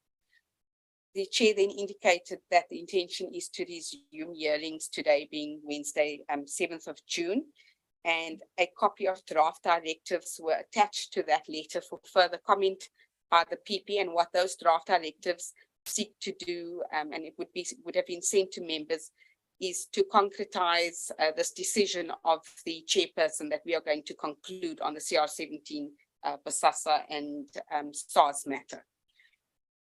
Chairperson, we then, yesterday, 6th of June, received a letter from the Solicitor General, and that followed on a letter from the Secretariat, because what had happened is when the Secretariat received the correspondence from Crown attorneys indicating that they're not in a position to brief counsel, they then sent these letters to the Office of the Solicitor General, because the Solicitor General, of course, had now assumed this role of appointing Crown attorneys via the State Attorney to brief counsel. So it was then brought to the attention of the Solicitor General that this had not been done, and that it may result in delays to the committee process. And the Solicitor General responded to the letter, Chair, and he did raise concerns about the fact that the fees of counsel had been increased, and that this may then negatively or adversely impact on the committee proceedings going forward. And he said it would be crucial to find a resolution that allows for the continuation of the inquiry. And there were various possible solutions that he raised that the committee could consider. However, Chair, that letter comes on the back of the PPSA having already instructed the State Attorney that they could agree to the increase costs. Chair, we then received a letter addressed to yourself from the PP personally, not from Crown attorneys. And that letter would have been shared with members, and it raises a number of issues. This is the letter that you refer to with the various demands. Some of the issues, Chair, that you haven't touched on include the adequacy of this 4 million rand amount, which we know is ring-fenced and capped. The PP also noted that she objects to the communication from the PPSA, which was echoed in your letter as well, Chair, that she must bear the costs personally after the depletion of this 4 million rand. She raised an objection in terms of your proposed way forward in dealing with the CR17 Basasa and SARS matter, and she indicated that since you had previously considered this request when Advocate Bauer had raised it and you had denied it at the time, you were functus officio, meaning that you can't reconsider a decision that you've already made. She indicated that she has no reason whatsoever to delay the inquiry, whether deliberately or otherwise. And in her view, the charges are spurious and baseless, and there is a scheme to manipulate the evidence before this committee. She indicated further that she intends to instruct her attorney to move an application for removal of the chair if you fail to voluntarily recuse yourself in relation to the allegations of bribery. And Chair, I think we've dealt extensively with that. But for the benefit of Honourable Balamisa, that the Public Protector did send through proof of the alleged WhatsApp communication. And my understanding is that the Secretariat has shared that communication with members. In terms of the demands, Chair, was that the inquiry be suspended until all the outstanding issues relating to legal representation are resolved, including the recovery of Mr. Chani, who, as I said, had taken ill, and failure to comply with that would result in an urgent court application. Chairperson, we then received a second letter from the SG without an intervening letter between the earlier letter that the SG had sent, where the SG indicated that in light of Mr. Chan's illness and the increase in council's fees, he's taken a decision to terminate of Chan. Chair. Yes. The speaker is repeating everything else that you've already said. So is she No. writing your notes or what happened? You exchange notes together? Because whatever she's saying is what you said already. No. Exactly like that. No. Honorable Maute, we're going to allow Ms. Fatima Ibrahim to proceed. Please do not do that. Go ahead, Ms. Ibrahim. Chair, the member will forgive me if it sounds like repetition because I'm merely capturing what is in the correspondence itself. Chair, the SG indicated that he has made a decision to terminate the mandate of Chan attorneys and that the State Attorney Pretoria will now act as correspondent attorney, subject to the PPSA agreeing, the PPSA obviously being giving the instructions since they're carrying the costs.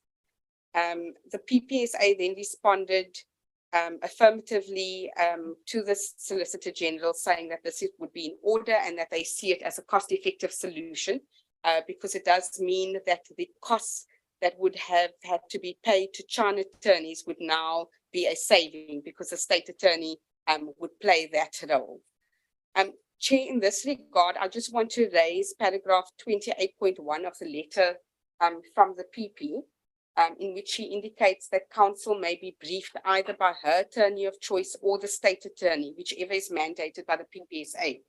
And Chair, I raised that because there was a question last week about possible conflict of interest if the State Attorney were to assume this role, and the PP had said she objected.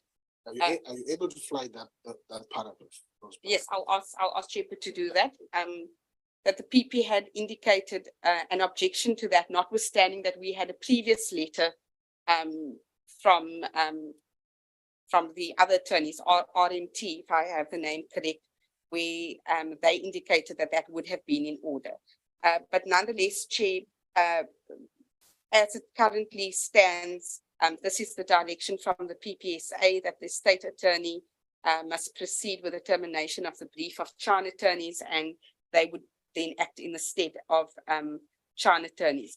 Chair, on this issue of the conflict of interest, I just want to raise that the State Attorney typically deals or represents the state in all its parts. So it is not uncommon that the State Attorney would be acting for litigants that are in fact acting against each other. So when you have departments perhaps that are involved in the same litigation, but on counterparts of that, on that litigation, and they have, Chair, what we call a Chinese wall. In other words, there's an ethical barrier which is designed to prevent the information or flow of communication that could lead to a conflict of interest.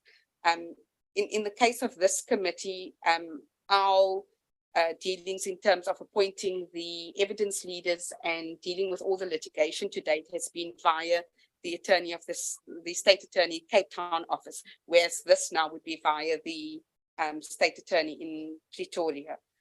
Chair, this morning, we then received communication from Chan attorneys where they provided us with a copy of a sick certificate indicating that Mr. Chan is booked off until further notice. But of course, events had overtaken this. It was not our role to communicate with them in terms of this brief, because that is between the PPSA, the State Attorney and the Solicitor General. But while sitting here, Chair, we just received via WhatsApp communication from Chan where they've indicated that their brief has been terminated by the Office of the State Attorney. And I'll ask Chairperson to share that with members as well. So Chair, that is where we currently stand. Chan attorneys is no longer participating in this process. The State Attorney Pretoria assumes that role, and of course, depending on the outcome of the recusal application, we will advise on the way forward. But that's as things currently stand. Thank you. Thank you, Ms. Ibrahim. I guess that there's no further point in addition. Maybe before I proceed further, this will be an opportunity to recognize the hand of the PP, but I hope that members are now getting the summary of what has been presented, because what has been presented is indicating quite a number of developments. That when the China attorneys in the correspondence you have received would have indicated that the person who was driving this has been hospitalized, and today we have a sick certificate that we have received indicating that he's been hospitalized until further notice. There's no date for when he can come back. As of last night and this morning, as indicated, we received both letters from the SG, Solicitor General, as well as the PPSA CEO, confirming that actually the state attorney have taken over that role for the briefing of the council. Hence the WhatsApp message from China saying their role has been terminated. So I'm just summarizing everything else that would have been indicated, and it is in that letter also, Honorable Olemisa, in paragraph 28, where and the people will speak for herself, where she's indicating what options are available to her and the intentions she has. If it's proper with you, honorable members, can I now take this opportunity to allow the PP to speak, having raised their hand, and then you can then come thereafter until before we then say what is the way forward, and that way forward is informed by the discussions we had on Friday as this committee. Thank you. I now recognize you, Public Protector. Good morning, Chairperson. Good morning, members of the committee, members of the public. Thank you, Chairperson, for giving me an opportunity. I would like to start by saying, Chairperson, the truth is that actually what Fatima was indicating, which was not captured properly, and I've clarified in the letter that the council of my choice was not yet briefed. So I wanted to make sure that I write that letter. I was not supposed to actually communicate directly, but it's because my attorney is admitted, is at the hospital, and I think it was going to be just the end of it as well, Chairperson, and let's not expose even the doctors and everything, because the person, I mean, there's evidence that was admitted on the day I was supposed to appear.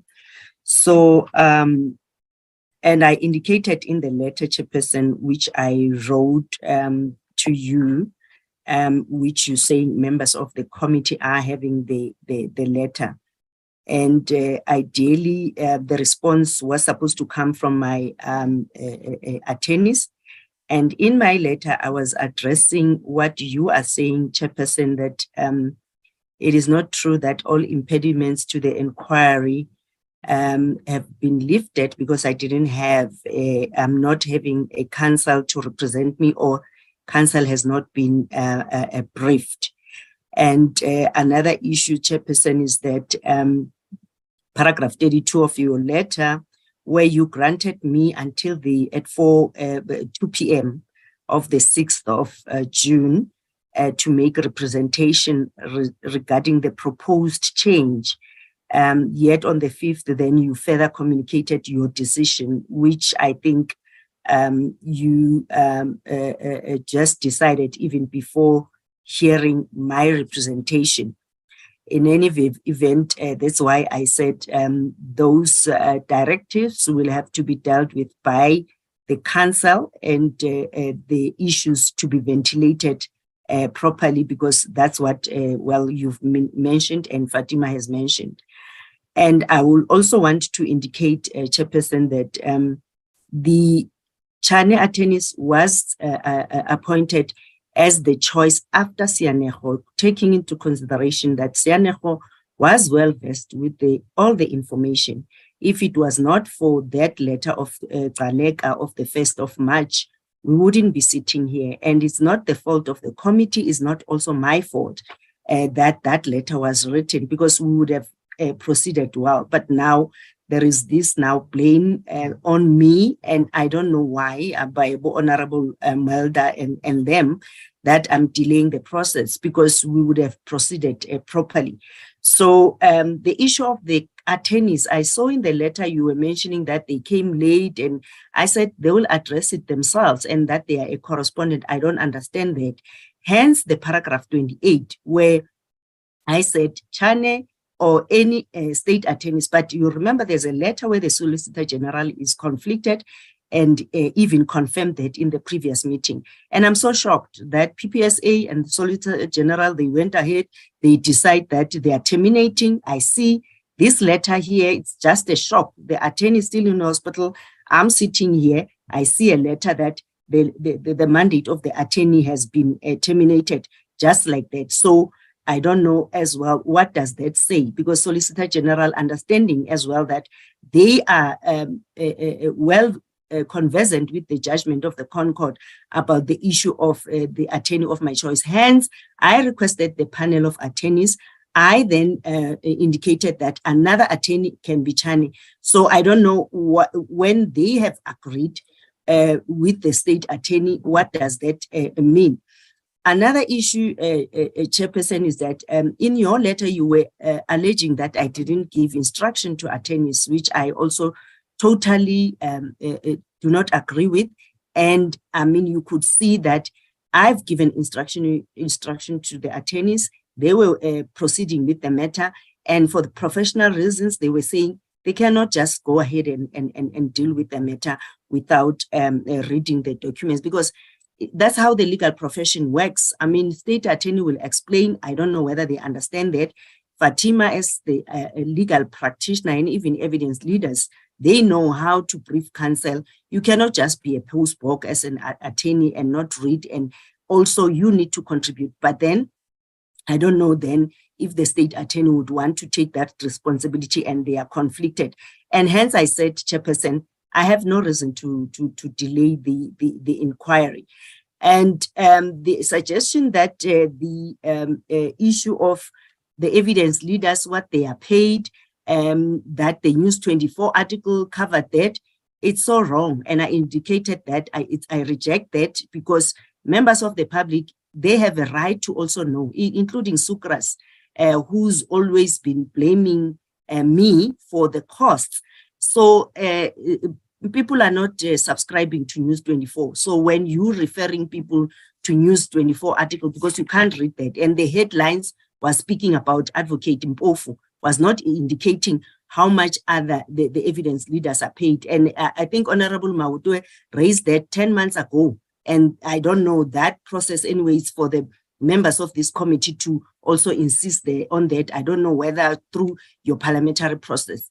So on the issue of the Honorable, the late Ms. Jumat Peterson, and the referral to you and the Chief Whip, and to address the issue that is hearsay, Honorable Ngola saying is rumor mongering, and Honorable Majosi, you even were interviewed on TV, and you said if evidence is brought, you will request the chairperson to recuse themselves. And I mean, I wrote the letter to the chairperson requesting the chairperson to recuse himself out of his own conscience, not to say I mean, I said as a last resort, I will do the application to do that. And secondly, I never asked Ms. Jumat to approach my husband and to have that. The case is opened, hence the journalist got the information from the police. And yes, I've lodged a complaint with the ethics committee. And unfortunately, the speaker published that I approached her, and she advised me before even the newspaper articles which were mentioning about her refusing to meet with me. And I must indicate, Chairperson, that hence I'm saying to you, and what Honorable Honomisa is asking, I find it difficult to appear before you as the chairperson who has been implicated or who is alleged to have also sent Honorable Jumate, may her soul rest in peace, to come and solicit bribe from my husband. And Chairperson, I've heard the audio, the recordings, and that recordings will be made available as well to the committee, and the members of the public will even hear for themselves where you and Ms. Majodina are implicated in that recording. The police have been given that recording. Hence, I couldn't say just sit after hearing, and I said the case must be opened immediately. So, Majodina, if you say there's no concrete evidence, when there's WhatsApp, others were saying, no, there's no mention of you. There is a recording which the public will be hearing, which I've heard, where you were said to have solicited the bribe, and you were called by name, and Ms. Majodina was called by name on that. So if Honorable Sukras is coming here, I mean, it's so even embarrassing to find that. Can you pause? Can you pause? There's a point of order. Can you pause? Yeah. Honorable Nkosi? No, thank you, Chairperson. But with due respect, is the PP now giving evidence on her own WhatsApps to this committee? This committee is not constituted to, and it doesn't have the competence nor the investigative powers to go into what she's saying. I would request that you go back to your ruling that the appropriate bodies to which this matter has been referred be the ones that determine the veracity or none of what she's saying. We can't sit here and listen to that evidence being led here. Thanks, Chair. Now, thank you, Honorable Nkosi. The point of order is upheld. I had made a ruling, PP, that and I've mentioned these forums where whatever allegations or evidence people have should be sent to them. It's not expected that in this inquiry, you would, even if you have got an audio, that audio must be sent to where it belongs. So I would want you to refrain from presenting what you have presented in those forums and bodies, because it is not appropriate for this meeting. Please go ahead. Chairperson, for unfortunately, I will having the point of order, but if you read my letter, Honorable Nkosi, it's paragraph 24, regarding the allegations of corruption against you, the late Peterson, and the Chief Whip, Majodina. Your proposal that they should only be addressed in the media is both absurd and extremely self-serving. Contrary to your labeling, these are no hearsay allegation. In fact, this is incontrovertibly evidence in the form of WhatsApp messages and other conversations confirming the allegations beyond any questions. While it is indeed so that the allegations of criminality against you, Ms. Peterson, are subject of a policy investigation and ethics committee, that does not remove the relevance to this work, Chairperson, because you are sitting here and I hear you've made a decision about the application. I don't have legal representation currently. And when that legal representation is availed, and I will have to then make that application. But that is a fact which is there, Honorable Nkosi. It's not hearsay, it's not veracity. The investigation is ongoing. I have the evidence before me. I've listened to that, and it's at the core, at the center of this matter. So that's why I'm saying. So unfortunately, Chairperson, as members of the committee, I was raising this. I brought the evidence before you. It's in my letter, and it's so disheartening. PP, I'm asking you again, please do not continue speaking on this issue. I've made a ruling. I'm asking you not to continue doing that. Raise other issues that you want to raise. There's a ruling on this matter. But Chairperson, I'm reading my point letter of order, in Chair. full. On a point of order, I'm Chair. reading my letter in full. On a point of order, Chairperson. I've made a ruling on this matter. Point of order, Chair. Other issues we want to raise. This is not a platform for you to present that. We have to find where that belongs. On a point of order. Yes, Honorable Zongola. Chairperson, the public protector is reading the correspondence from herself to you. She covered issues pertaining to the issue of legal representation. Now, when she's covering what it is there in paragraph 24 of a correspondence to you, and when she's saying that there is an audio recording, you seem to be agitated and you want to stop her from continuing with what she's covered in a letter to you. So, Chairperson, please protect the public protector. Allow her to detail what is in that written correspondence. I don't understand, Chairperson, how you are going to want now to silence the public protector when she's dealing specifically with this issue. Because when she was speaking about the issue of legal representation, you had no issue. So please protect her. Allow her to address what is in that correspondence as full as it is. Please, Chair. Thank you, Honorable Zungula. That's really not a point of order that you are raising. No point of order. Shared with all members. Please, let's not do frivolous point of orders, colleagues. Honorable Malema, what point of order are you raising? Chair, this looks so awkward. This looks so awkward that she now deals with issues that implicate you. And then you are the one that wants to cut her. You are censoring her precisely for selfish and self-interest reasons. Please don't do that. Uncomfortable as the issues may be, and that's what we said when we must recuse yourself, was to avoid exactly what you are doing. Uncomfortable as issues may be, allow her to speak. We have spoken on these matters. You made a ruling. She has never spoken. And it is her opportunity to speak. Allow her to speak and say to her, once she has spoken, the matters have been resolved and this is how we're going to proceed. But we're not going to be seen as if we're now censoring her because she's raising issues that implicate you. That is an abuse of platform. Please allow her to speak and will be done in no time. You are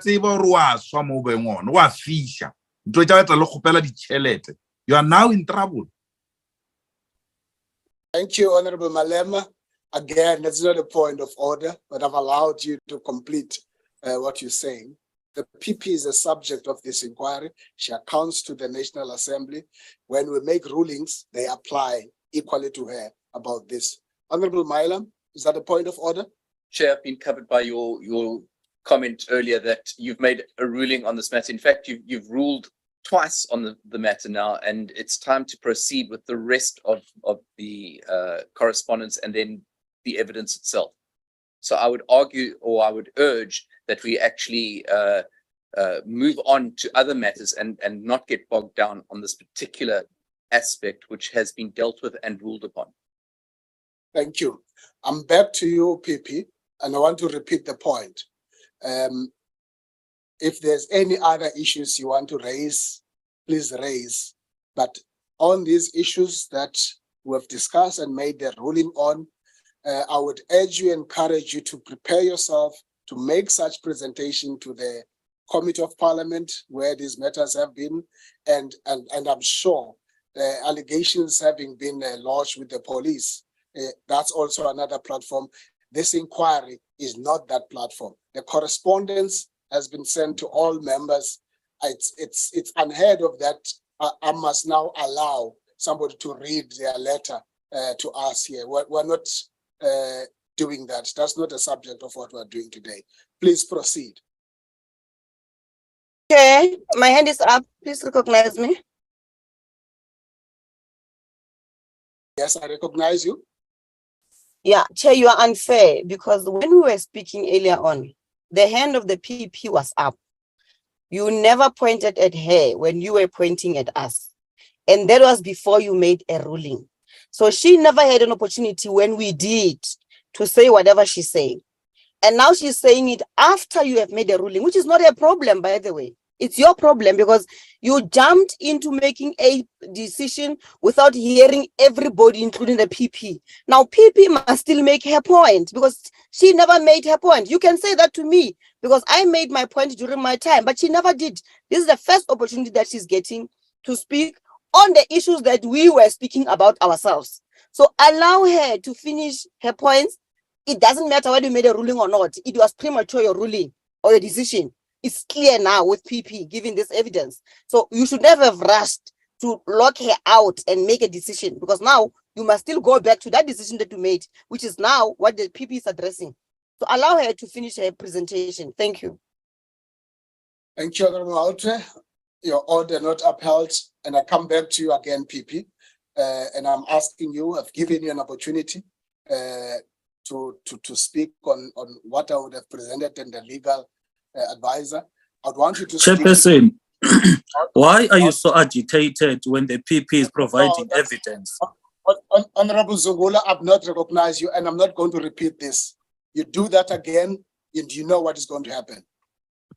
Honorable, Public Protector, I'm now coming back to you to Chairperson, I think raise whatever that you have not raised so far, but please don't repeat issues that I've made a ruling on. But Chairperson, that's an unfair process. Legally, that's so wrong. I think even your advisor should be telling you that and shouldn't have allowed you to make a ruling without hearing my side of the story. But then, Chairperson, I've even attached the WhatsApp messages, which should be shared with members of the committee.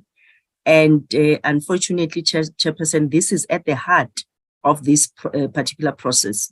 So my issue is, again, the issue of recusal. It's before the SCA now. Remember, the Western Cape has indicated that they've aired, and then the matter is before the SCA.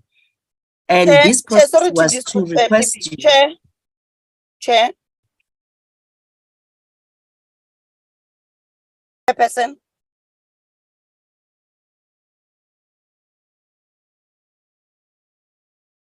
Mr. Janji? Yes. No. PP was talking about the WhatsApp messages. Can they be flattened on the screen, please? So that we can see them as she's speaking about not there. This inquiry is not about that. I'm not going to continue giving you platform and you deal with frivolous points of orders, Honorable Mautwe. Public Protector, please, I want you now to conclude your presentation. Okay, Chairperson, the issue of the one you're saying I must put in writing, it's in my letter. It's related to corruption, extortion of bribe. And in my conclusion, I think Steve Biko mentioned that black people, you are on your own. If you've got members of parliament just dealing with their own like this, and I mean, when you listen to the audio, you'll hear what the MP Tina, the late Tina, was trying to do, and what you have put in your letter indicated that you will be proceeding. You'll hear it's exactly, the recording will prove that's what you were planning to do, and is confirmed by the recording, which Ms. Jumate is saying. So unfortunately, if you are going to be just treating her like this, when she was trying to also, I mean, I must indicate that in other ways, she was also trying to sensitize me that this is the horrible process which you are subjected to. And I've said it several times. But Chairperson, I don't have legal representation. And I think my counsel must still be briefed, and the counsel will have to be available so that we can proceed. But as I indicated, I don't agree with you now reversing your decision, because you've decided that we were proceeding with my evidence, and even the program will have to give my program and deal with all the issues which you promised. The record is there.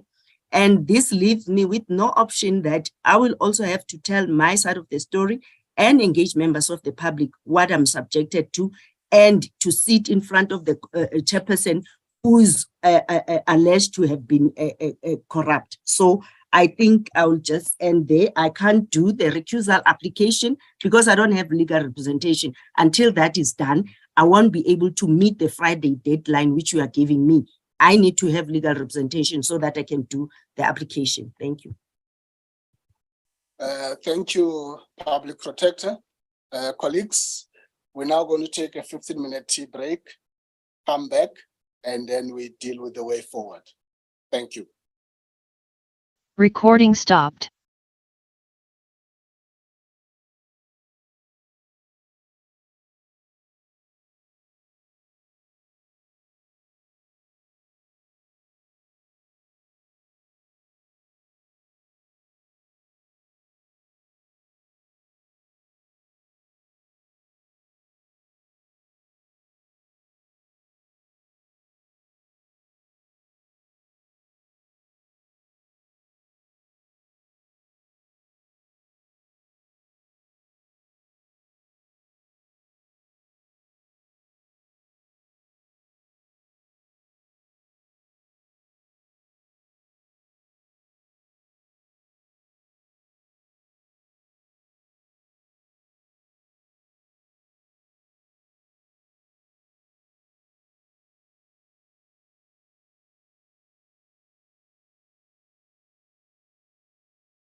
Back from the tea break.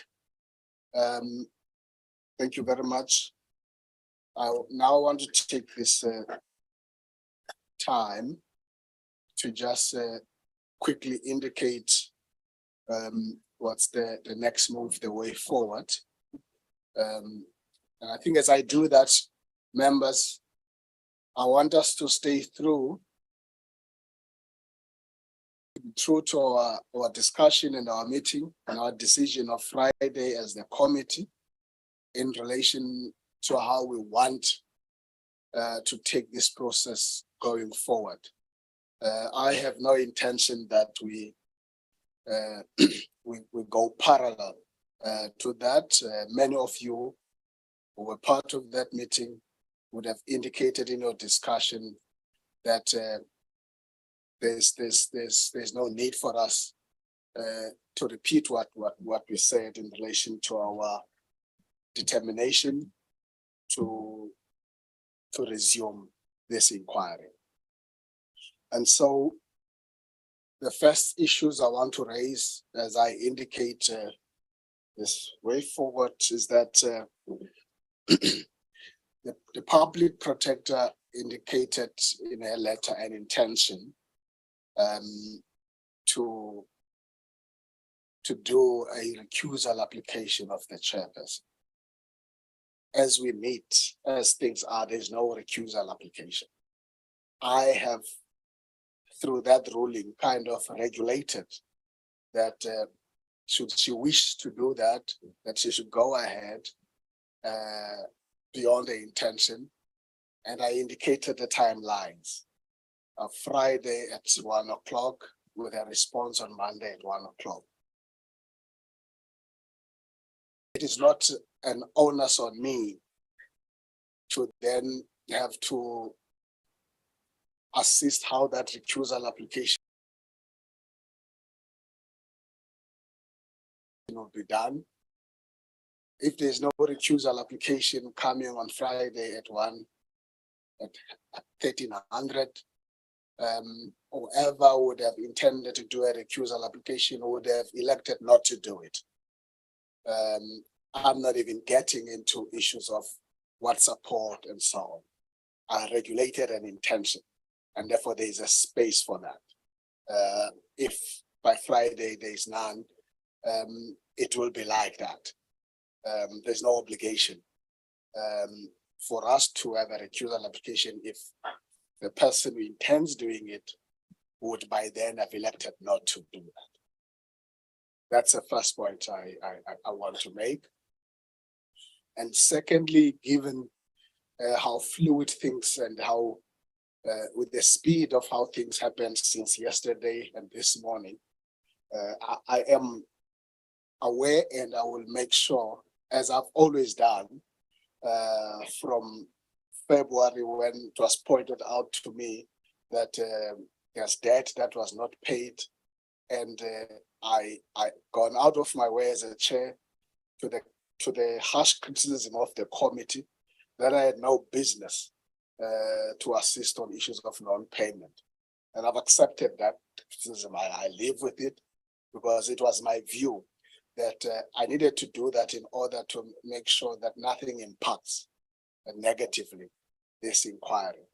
And I'll continue to do that as even from today onwards, about the fact that we now know that the state attorney has taken up that role, given the unfortunate incident of hospitalized Chinese attorneys, and they have taken that particular decision, which we have nothing to do. It's not our role. But I am aware that there's going to be a process today to conclude on this issue of the briefing of the senior counsel. How long that takes shouldn't be a complicated and difficult process. And because of that, honorable members, I would want, in staying true to our discussion on Friday as a committee, that instead of asking you that we we resume tomorrow. And I'm going to ask that we resume on Friday, based on the resolution we took, based on the letter that I would have sent to the PP, that when we resume, the subject of that resumption is to start with the attending to the first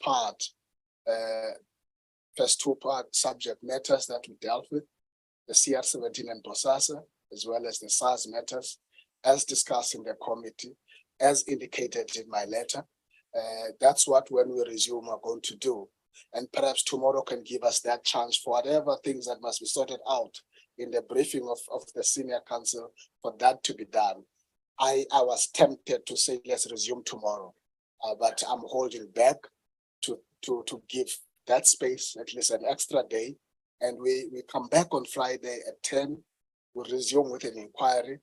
And when we resume, it is about starting with the evidence leaders in asking questions to the PP, that to be followed by the members.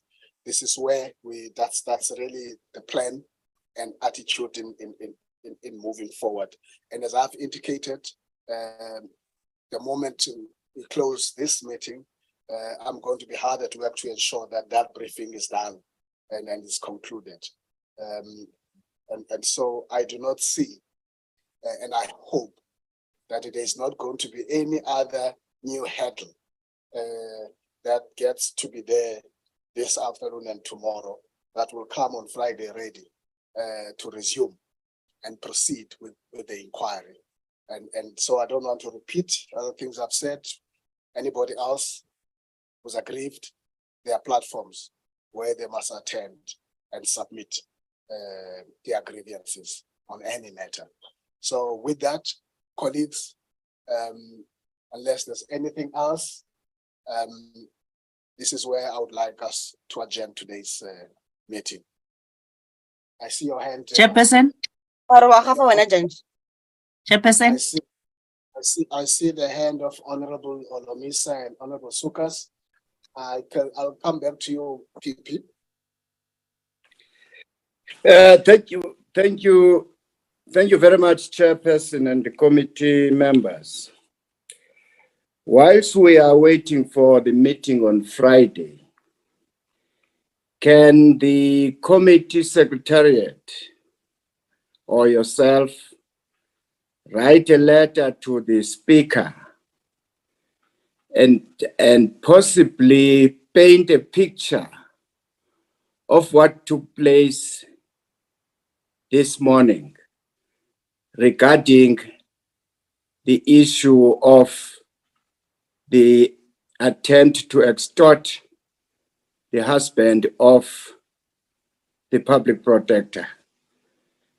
And by doing so, you should request her, the speaker, to ask the police as to whether there is any substance to what has been reported in the police, so that we remove this dark cloud hanging over this committee.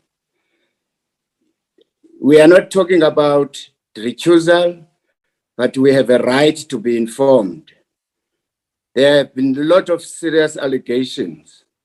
So all what we want to know now is somebody must verify the authenticity or otherwise of these allegations. Otherwise, some of us are going to have very difficulty in proceedings where the chairperson is being associated, allegedly, with those nefarious things. Thank you.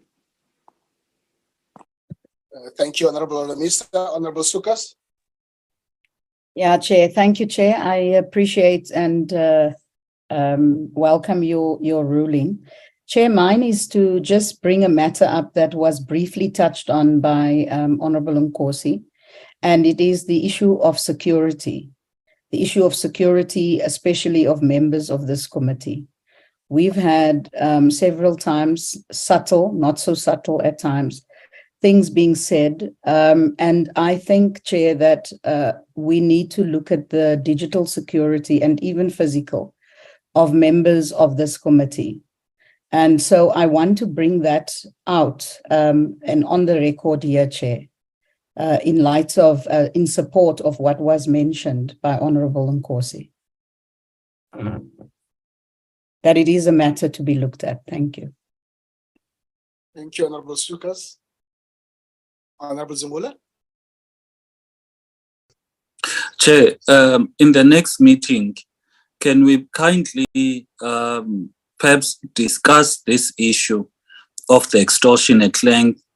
The PP did state that she is uncomfortable to sit before you or to be presided in this process by you, whereas there are these serious allegations. Just as General just said about this dark cloud. So can we as a committee thoroughly discuss, have all of the WhatsApp conversations being flighted and discussed, including the audio recordings being to be broadcasted, so that each and every member of the committee is aware of what is alleged, so that when we move on, Chairperson, we don't move on in this process, not being certain whether the Chairperson is innocent or guilty.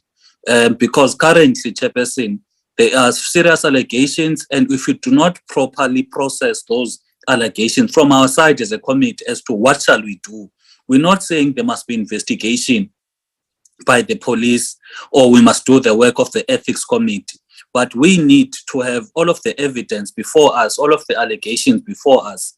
Then in our context or perspective as a committee, we make a determination. That determination does not seek to undermine the work that would be done by the other agencies, but it is something that will assist the committee to say, as the committee was made aware of these allegations, we did not just ignore as if they are not serious. We do not just ignore as if they do not have a bearing on the work of this committee. So that is the proposal in the next committee.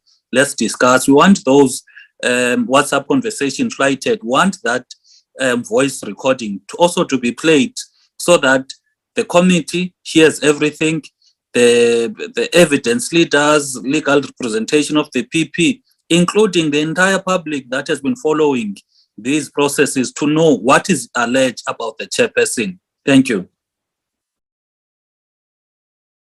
Thank you, Honorable Zungula. Honorable Suela.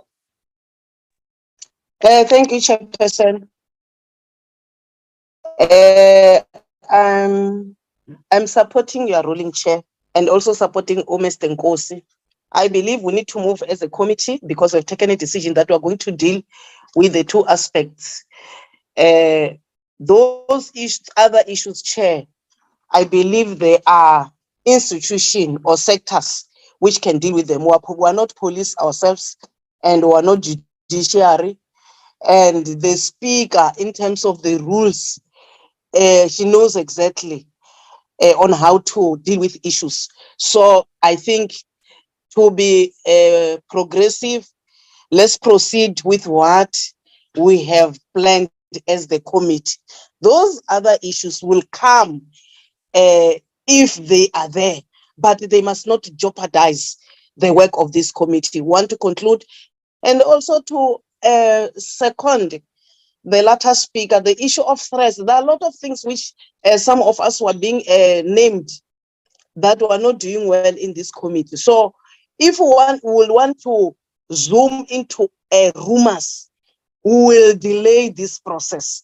So the issue of security is critical to all members, but to lose focus and involve ourselves to other issues, I don't think that we will be doing justice in front of public. So let's resume on Friday and we'll proceed. Those other issues will unfold while we're on our way. Thank you, Chair.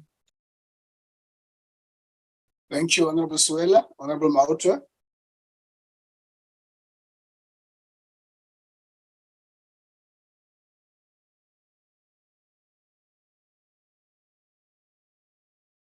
Thank you, Chair.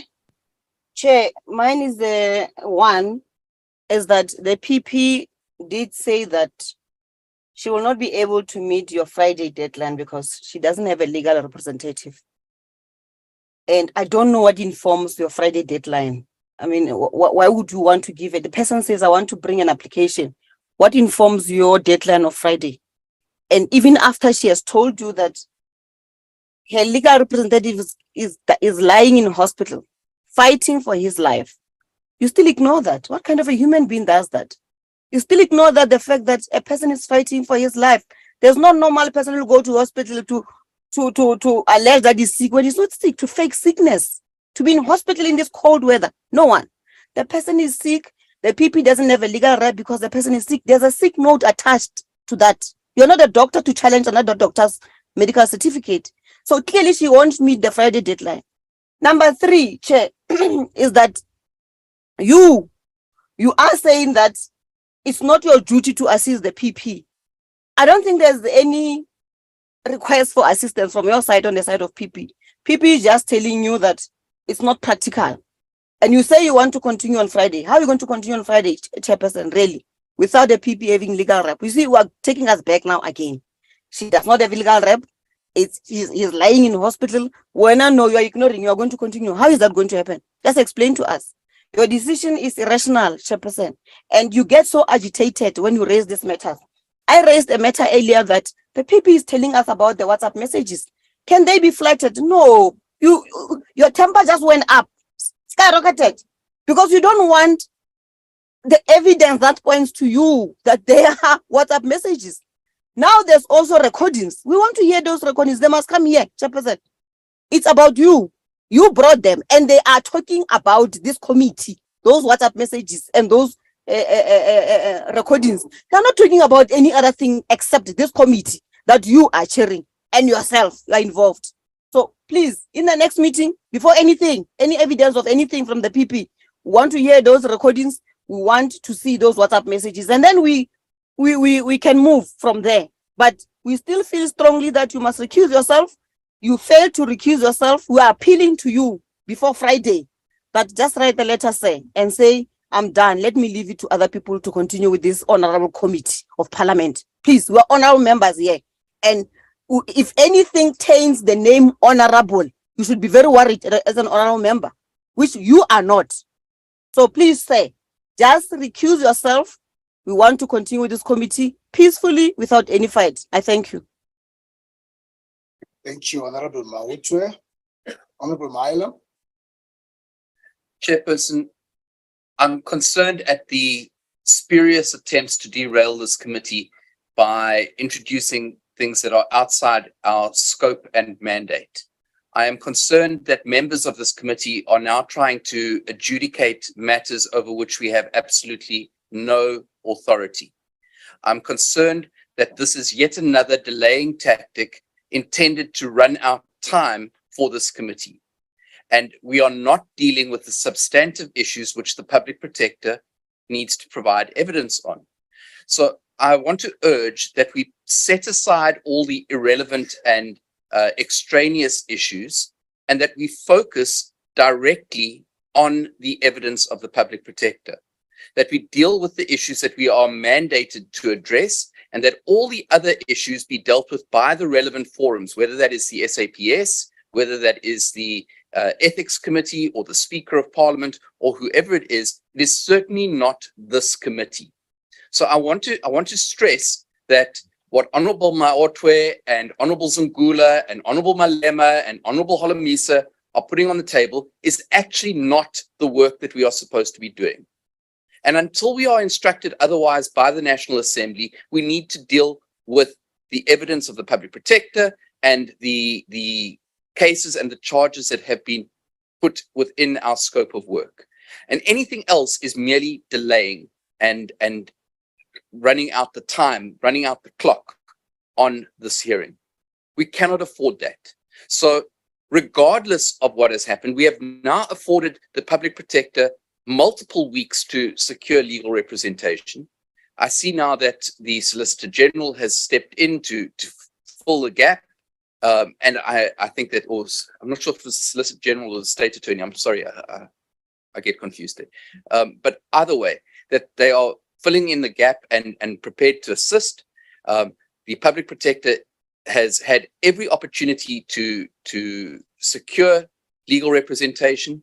Advocates in Mpofu is still her counsel of choice. We need to proceed, Chair. We can't keep twiddling our thumbs and hoping something is going to improve. So I really think that as a committee, we need to be firm and say, on Friday, when we resume, we will be listening to the evidence of the public protector. Thank you, Chair. Thank you, Honorable Malema. Honorable Malema. Thank you very much, Chair. You see, the problem of white supremacy is that it's very insensitive, especially when it comes to Black life. That's why even when you are told that a person is fighting for his life in hospital, you'll speak the way some people just speak here, that no, Friday we must continue as if nothing's happening. The point has been made that the public protector's lawyer is fighting for his life, and public protector will not be able to proceed in the absence of his legal representatives. That's number one. So we have to be alive to that reality. So even when we prepare for Friday, we should be able to make a room for that reality. Secondly, wena Mukhonyana wena, Uskari Rena were part of trying to postpone or delay this thing. I'm not part of any postponing of anything. Let's lo khopela ditšhelete or ba le fe di-bribe ka mo khoneng. Ke be ke sewa. I would not have anticipated that some amongst us would have gone to ask for bribes. So when we come to this committee, now that the matter is here, which was not brought by us, this matter arises out of those who suffer from an uncontrollable desire for money. They went and tried to solicit bribe. And this matter is in the public, and this matter is in the public interest. You say, we want to delay, you even mention our names, that we want to delay these proceedings, as if we are the ones firstly who took this matter in public, as if we are the ones who went to seek a bribe. It cannot be correct that when we are sitting in this committee, there are serious allegations that affect the integrity and the work of this committee, and we say we must not discuss it. This morning you said that no, there's nothing that was put forward to this committee to be discussed. Honorable Zungula makes a fair proposal. Can we please, as we meet next week, discuss this matter? We're not going to investigate. You see, the problem with Parliament is that it will make you sit in committee and come across some low-minded members of society. Society. Subjected to Jonam. So, we're not talking about police, we're talking about a discussion about matters that affect the image, the integrity, and the running of this committee. Not necessarily that evidence must be led. But because we've got some members of society who emerge through factionalism and find themselves sitting at this level, we have to engage with the lowest brains, which tell us, hey, we are not police, we are not this. We're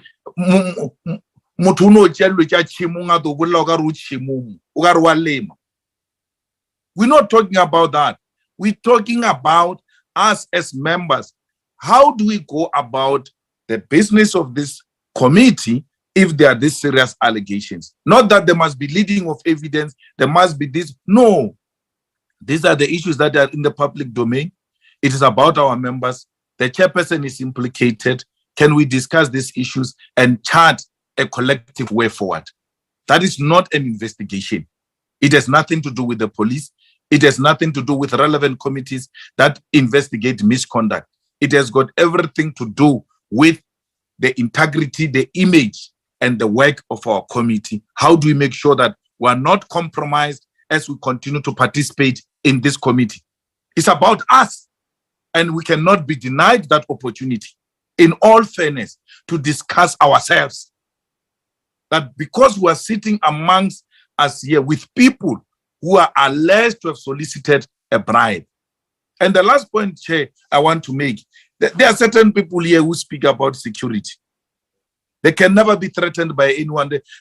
There's no one. Of course, that's why man's history sometimes comes to prove the other things that did not happen in the past, correct? Or this could have been a terrible accident of history. They say there is a threat and all of that. They don't lead evidence. There's nothing substantive to support such. And even those who come to support such, that there should be a protection and security, such people cannot be threatened by anything. Not even chicken that they have in their own fridges can threaten them. They've got nothing in their lives that can constitute a threat. Who will want to go into phones of such people to do what? So there's no any evidence of any threat, none whatsoever, and therefore cannot be entertaining imaginary things here. I don't need any protection. I've got no threat on my personal phone. Even if there was, there's nothing in my phone that I'm worried about. There's nothing in my phone that I'm worried about, which is not, which if exposed to the public will embarrass me. Only those who keep wrong things in their phones will be obsessed with the security of their phones because they know that they do things at night which they don't want those things to be repeated during the day. I've never for a single day experienced any threat to my phone, any threat to my participation in this committee, because I'm not engaged in any crooked means.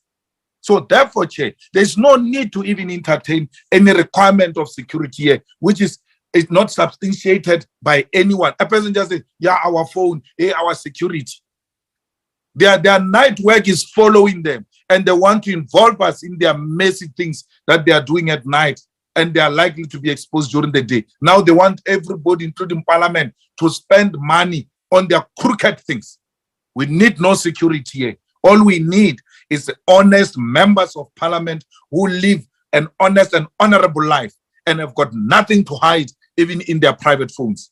We have nothing to hide in our phones because we don't go around asking money to get people to have a fair trial. So, Chair, please be alive to what is potentially going to happen on Friday by the public protector who's entitled to have public legal representatives. And we want this matter, a very serious matter that affects the integrity, the image, and the operation of this committee to be on the table. It is well within our right as members of this committee to propose items that can be discussed in the best interest of this committee and in the public interest. Thank you very much. Thank you. Honorable Maneli. Thank you, Honorable Chair. I take the opportunity, Chair, firstly to agree with the ruling that you've made. And this ruling is informed, at least by a discussion that the committee had last week as a starting point. But just to give evidence that when we attend the meetings, Chair, we do listen to the proceedings and we make inputs on the basis of those proceedings. Today's, Chair, in the proceedings of this meeting, we've been presented with correspondence, which includes the fact that there's been termination of services of the attorney so referred to, hence the Solicitor General would have come in. And the break you are asking for is the fact that there may have not been the briefing that has been concluded with senior counsel of the PP's choice. And they are giving that space. And I think that is fair to do so because the PP herself said, as far as she's concerned, there's never been any briefing of whatsoever, even with the attorneys that would have had a person landing in hospital. So I'm saying, Chair, we should agree with that because that's at least information presented in the proceedings of today. And therefore, any referral to the attorneys that they'll have people in the hospital and that would mean that would have not looked at what is presented before us, that service has been terminated. And on a similar basis, this committee before, Honorable Chair, had an understanding that this is a continuation matter, and therefore Sianejo would proceed. And we're reminded of a letter written by the PPSA, which terminated Sianejo, and therefore you'll start a process anew, would have not engaged this other lawyer. So we should respect all those, that we are where we are because in some instances there have been termination of service. So with that having been said, Chair, let me then get to the next point. We have a program that we have adopted. And we said these are matters that must be dealt with. And this has not been done by you as the chairperson. It's a program adopted by the committee in a committee meeting for those who attended. And of course, if we continue in that way, it means we must respect the decisions that we make ourselves as the committee. And it is us who review those decisions. But at this point, there's not been renewal of that decision by the committee, being matters that are not in the program that we have agreed upon. Chair, I want to leave this point by reminding you again when we said proceed, that so far the conditions under which we had a discussion on Friday on these allegations, nothing has changed. That it is hearsay that you have in the media, and there is no recusal application that states in detail why you are implicated as a person, not what they hear you to be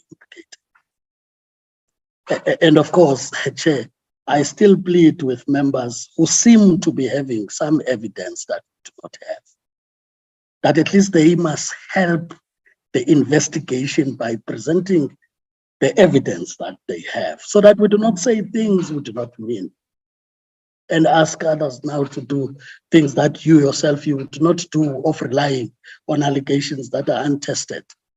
And when there are structures that can test those with capacity that is necessary. So I'm saying, Chair, other than protecting anybody, it is also about us doing things the right way, because there can be allegations tomorrow about any of the members, in fact, all of the members, if we are drawing the committee into this as a whole. And therefore, it means we must go back to Parliament and say, on the basis of allegations that have not been tested, dissolve the committee and create a new one because they are tainted. Now, Chair, I don't think we should agree to that. And that's why if there are those that may be implicated in one way or the other, test those. And once there is evidence to show, surely under normal circumstances, we would not want the committee to be associated with wrongdoing, because that has never been the intention to be in the committee. We've committed ourselves to be independent people who look at matters that are before us and look at facts, for that matter, that are before us, so that our recommendations later on must really be informed by things that can also be tested, that any reasonable person could have come to that conclusion given evidence that has been presented before them. I'm really pleading, Chair, that we give that chance so that senior counsel is informed of these changes that may have happened, as well as get briefed on how to proceed going forward in line with the program. And I don't think we should review before we even see anything that happens out of that. I submit, Chair. Thank you. Thank you, Honorable Maneli. Honorable Paula Ngola.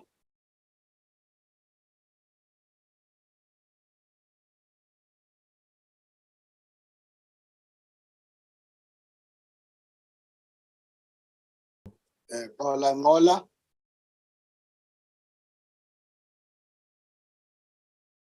In the meantime, Chair, apologies. I was muted. I just am rising to support your ruling. Thank you very much. Thank you, Honorable Ngola. Honorable Zandile Majosi. Thank you, Chairperson. Firstly, let me welcome your remarks and your ruling in terms of what will happen on Friday, and it is accepted. And to say that, Chairperson, for us as honorable members in this committee, that on Friday, other members are saying we must flight WhatsApp messages and recordings so that we are able to discuss that at the end. At the same time, the legal team of the public protector, as much as we are now, the information is shared now, there's someone that is ill, and she wouldn't mind coming to the committee and presenting that without her legal team. But when there are other proceedings, it becomes a problem. And also to say that, Chairperson, there are due processes that are followed in every institution. And there is a correct platform where the evidence will be shared.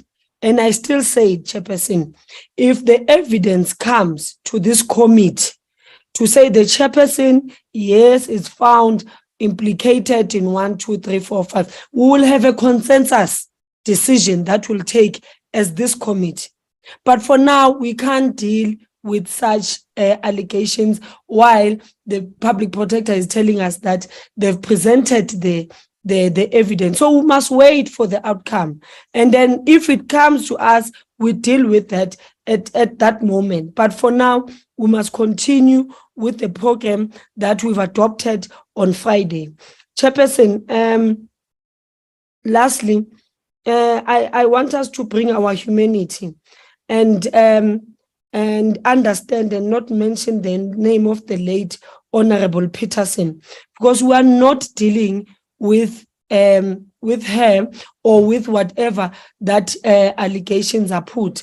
But we are mandated to do one thing only, and that is what we are going to do. And of the program that we have adopted on Friday, that is what we are going to do. I accept your ruling, Chairperson. Let us continue with that and let us refrain from losing the decorum of this inquiry. Thanks, Chair.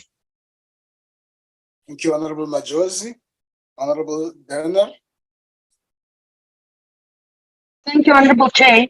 Chairperson, I said it last week as well. We've bent over backwards to be procedurally fair in this process towards the public protector. There are mechanisms to her disposal or at her disposal if she's not satisfied with the process and if she's not satisfied with the findings. So I agree that we should move forward.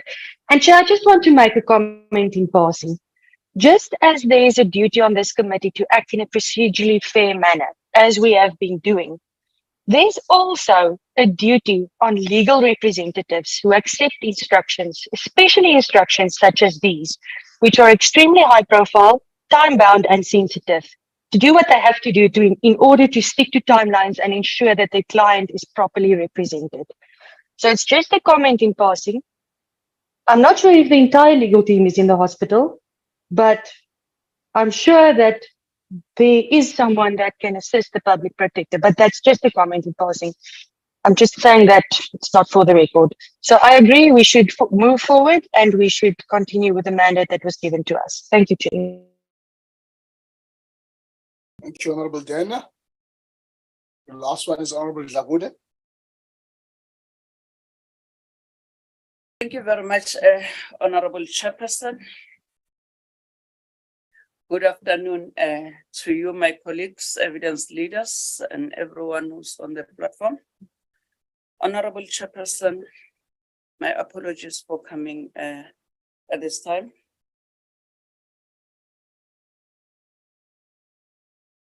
We have visited the family of the late Comrade Tina Jomat Peterson, and the family is really hurting, as we are hurting as well, because she was one of us, member of this committee.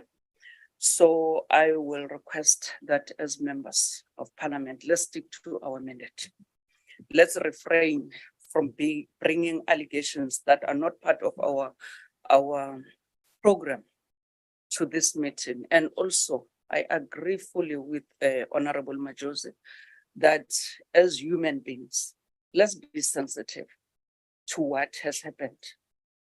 The family, the children of the late are hidden. So I think we should refrain from that. As Parliament, we have processes on how to deal with matters. Let's allow those processes to unfold.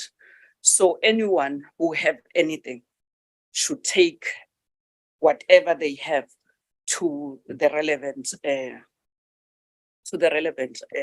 processes. As this committee, Honorable Chairperson, I want to say that we had a meeting last week.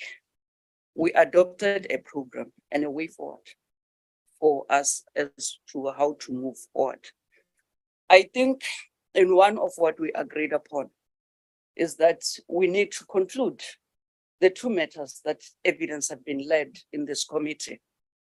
I think that's where we are. Indeed, we wish the person who is in hospital a speedy recovery, but we have a responsibility as this committee to conclude our work. This is not the only committee in Parliament that we are serving in. So we really need to conclude the work.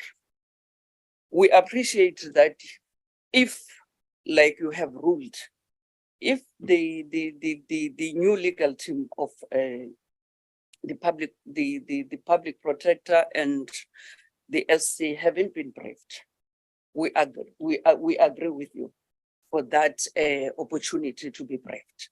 But the work of the committee must proceed so that we finish what we have started. Evidence have been led on the two matters. Let's conclude those, then move forward. Thank you very much, Honorable Chair. Thank you, Honorable Dlakode. I now give the opportunity before I summarize to the public protector. Chairperson, I need to clarify that paragraph 26 of my letter, again, if it was read, I won't read paragraph 25 because it's still repeating Honorable, the late Honorable Peterson, Jumat Peterson. 26 says, failing the above, I intend to instruct my attorneys. In fact, the last sentence in paragraph 25, it says, in such circumstances, you should voluntarily recuse yourself. Then I said 26, failing which, I intend to instruct my attorneys to move an application for your recusal. Your statement that no address will be permitted is therefore inappropriate to say the least. So I was going to instruct the attorneys, which attorneys, I think for the other members, which has been clarified that the attorney has been abruptly withdrawn or their services terminated by the state attorney without even telling me, because I also heard it when I came here, and the CEO didn't discuss with me, or even the Solicitor General. That's one of the critical issues. And secondly, Chairperson, the attorney will be the one. Actually, the judgment is very clear, full legal representation of my choice. So that issue, I don't know, we'll have to discuss, and I'll have to be involved and consulted why state attorney just terminated the services of the attorney.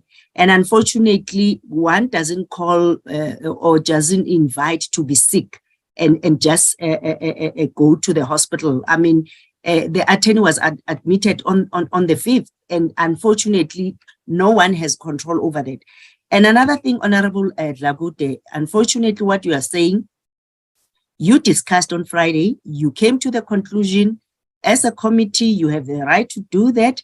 And unfortunately for you is that that's what the late Honorable Jumat said, that the committee is planning to do that. They've appointed a project manager. So, but those recordings are there. And indeed, you are doing exactly what she said. May her soul rest in peace. And unfortunately for you is that the way she was treating this matter, it was because she was very concerned. And hence I'm saying, unfortunately, the way she has been treated as well, it's so unfortunate that people are discussing like this as if a person has died after that decision which you've taken on Friday. Thank you.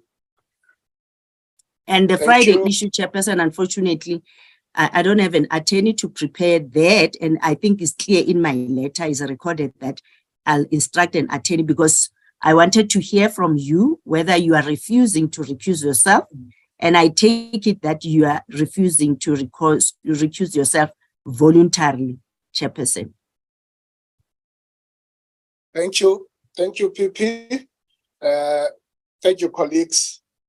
I think having listened to all of you, and having indicated before, the summary that I made and the ruling stands that we're going to convene on Friday at 10 o'clock and proceed with the resumption of the inquiry as designed by the committee last Friday.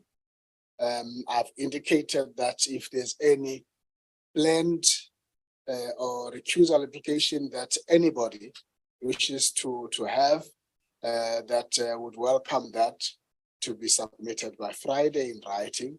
And I repeat, we'll respond to it by Monday, 1300 hours. I think the matters have been very clear in the letters about the fact that as we meet here and as we're going to meet on Friday, the unfortunate situation of the attorneys being hospitalized has been taken up by the state attorney who has taken over, that there should be no confusion there. And we have received properly so a certificate that indicates he's hospitalized until further notice, without going into any details in that regard. And so the role of the state attorney is really assisting your sentiments, the discussion you had on Friday, to ensure that we no longer get into stops in this process. We proceed with our work in that regard. I've taken note of all of the issues that all of you have commented on, but Friday's business is the resumption of the inquiry. Both Friday's meeting and as of today, members are very clear. Our focus is on the mandate of this inquiry and nothing else. And therefore, that's how we're going to proceed from Friday. With that, thank you very much. The meeting is adjourned until Friday at 10.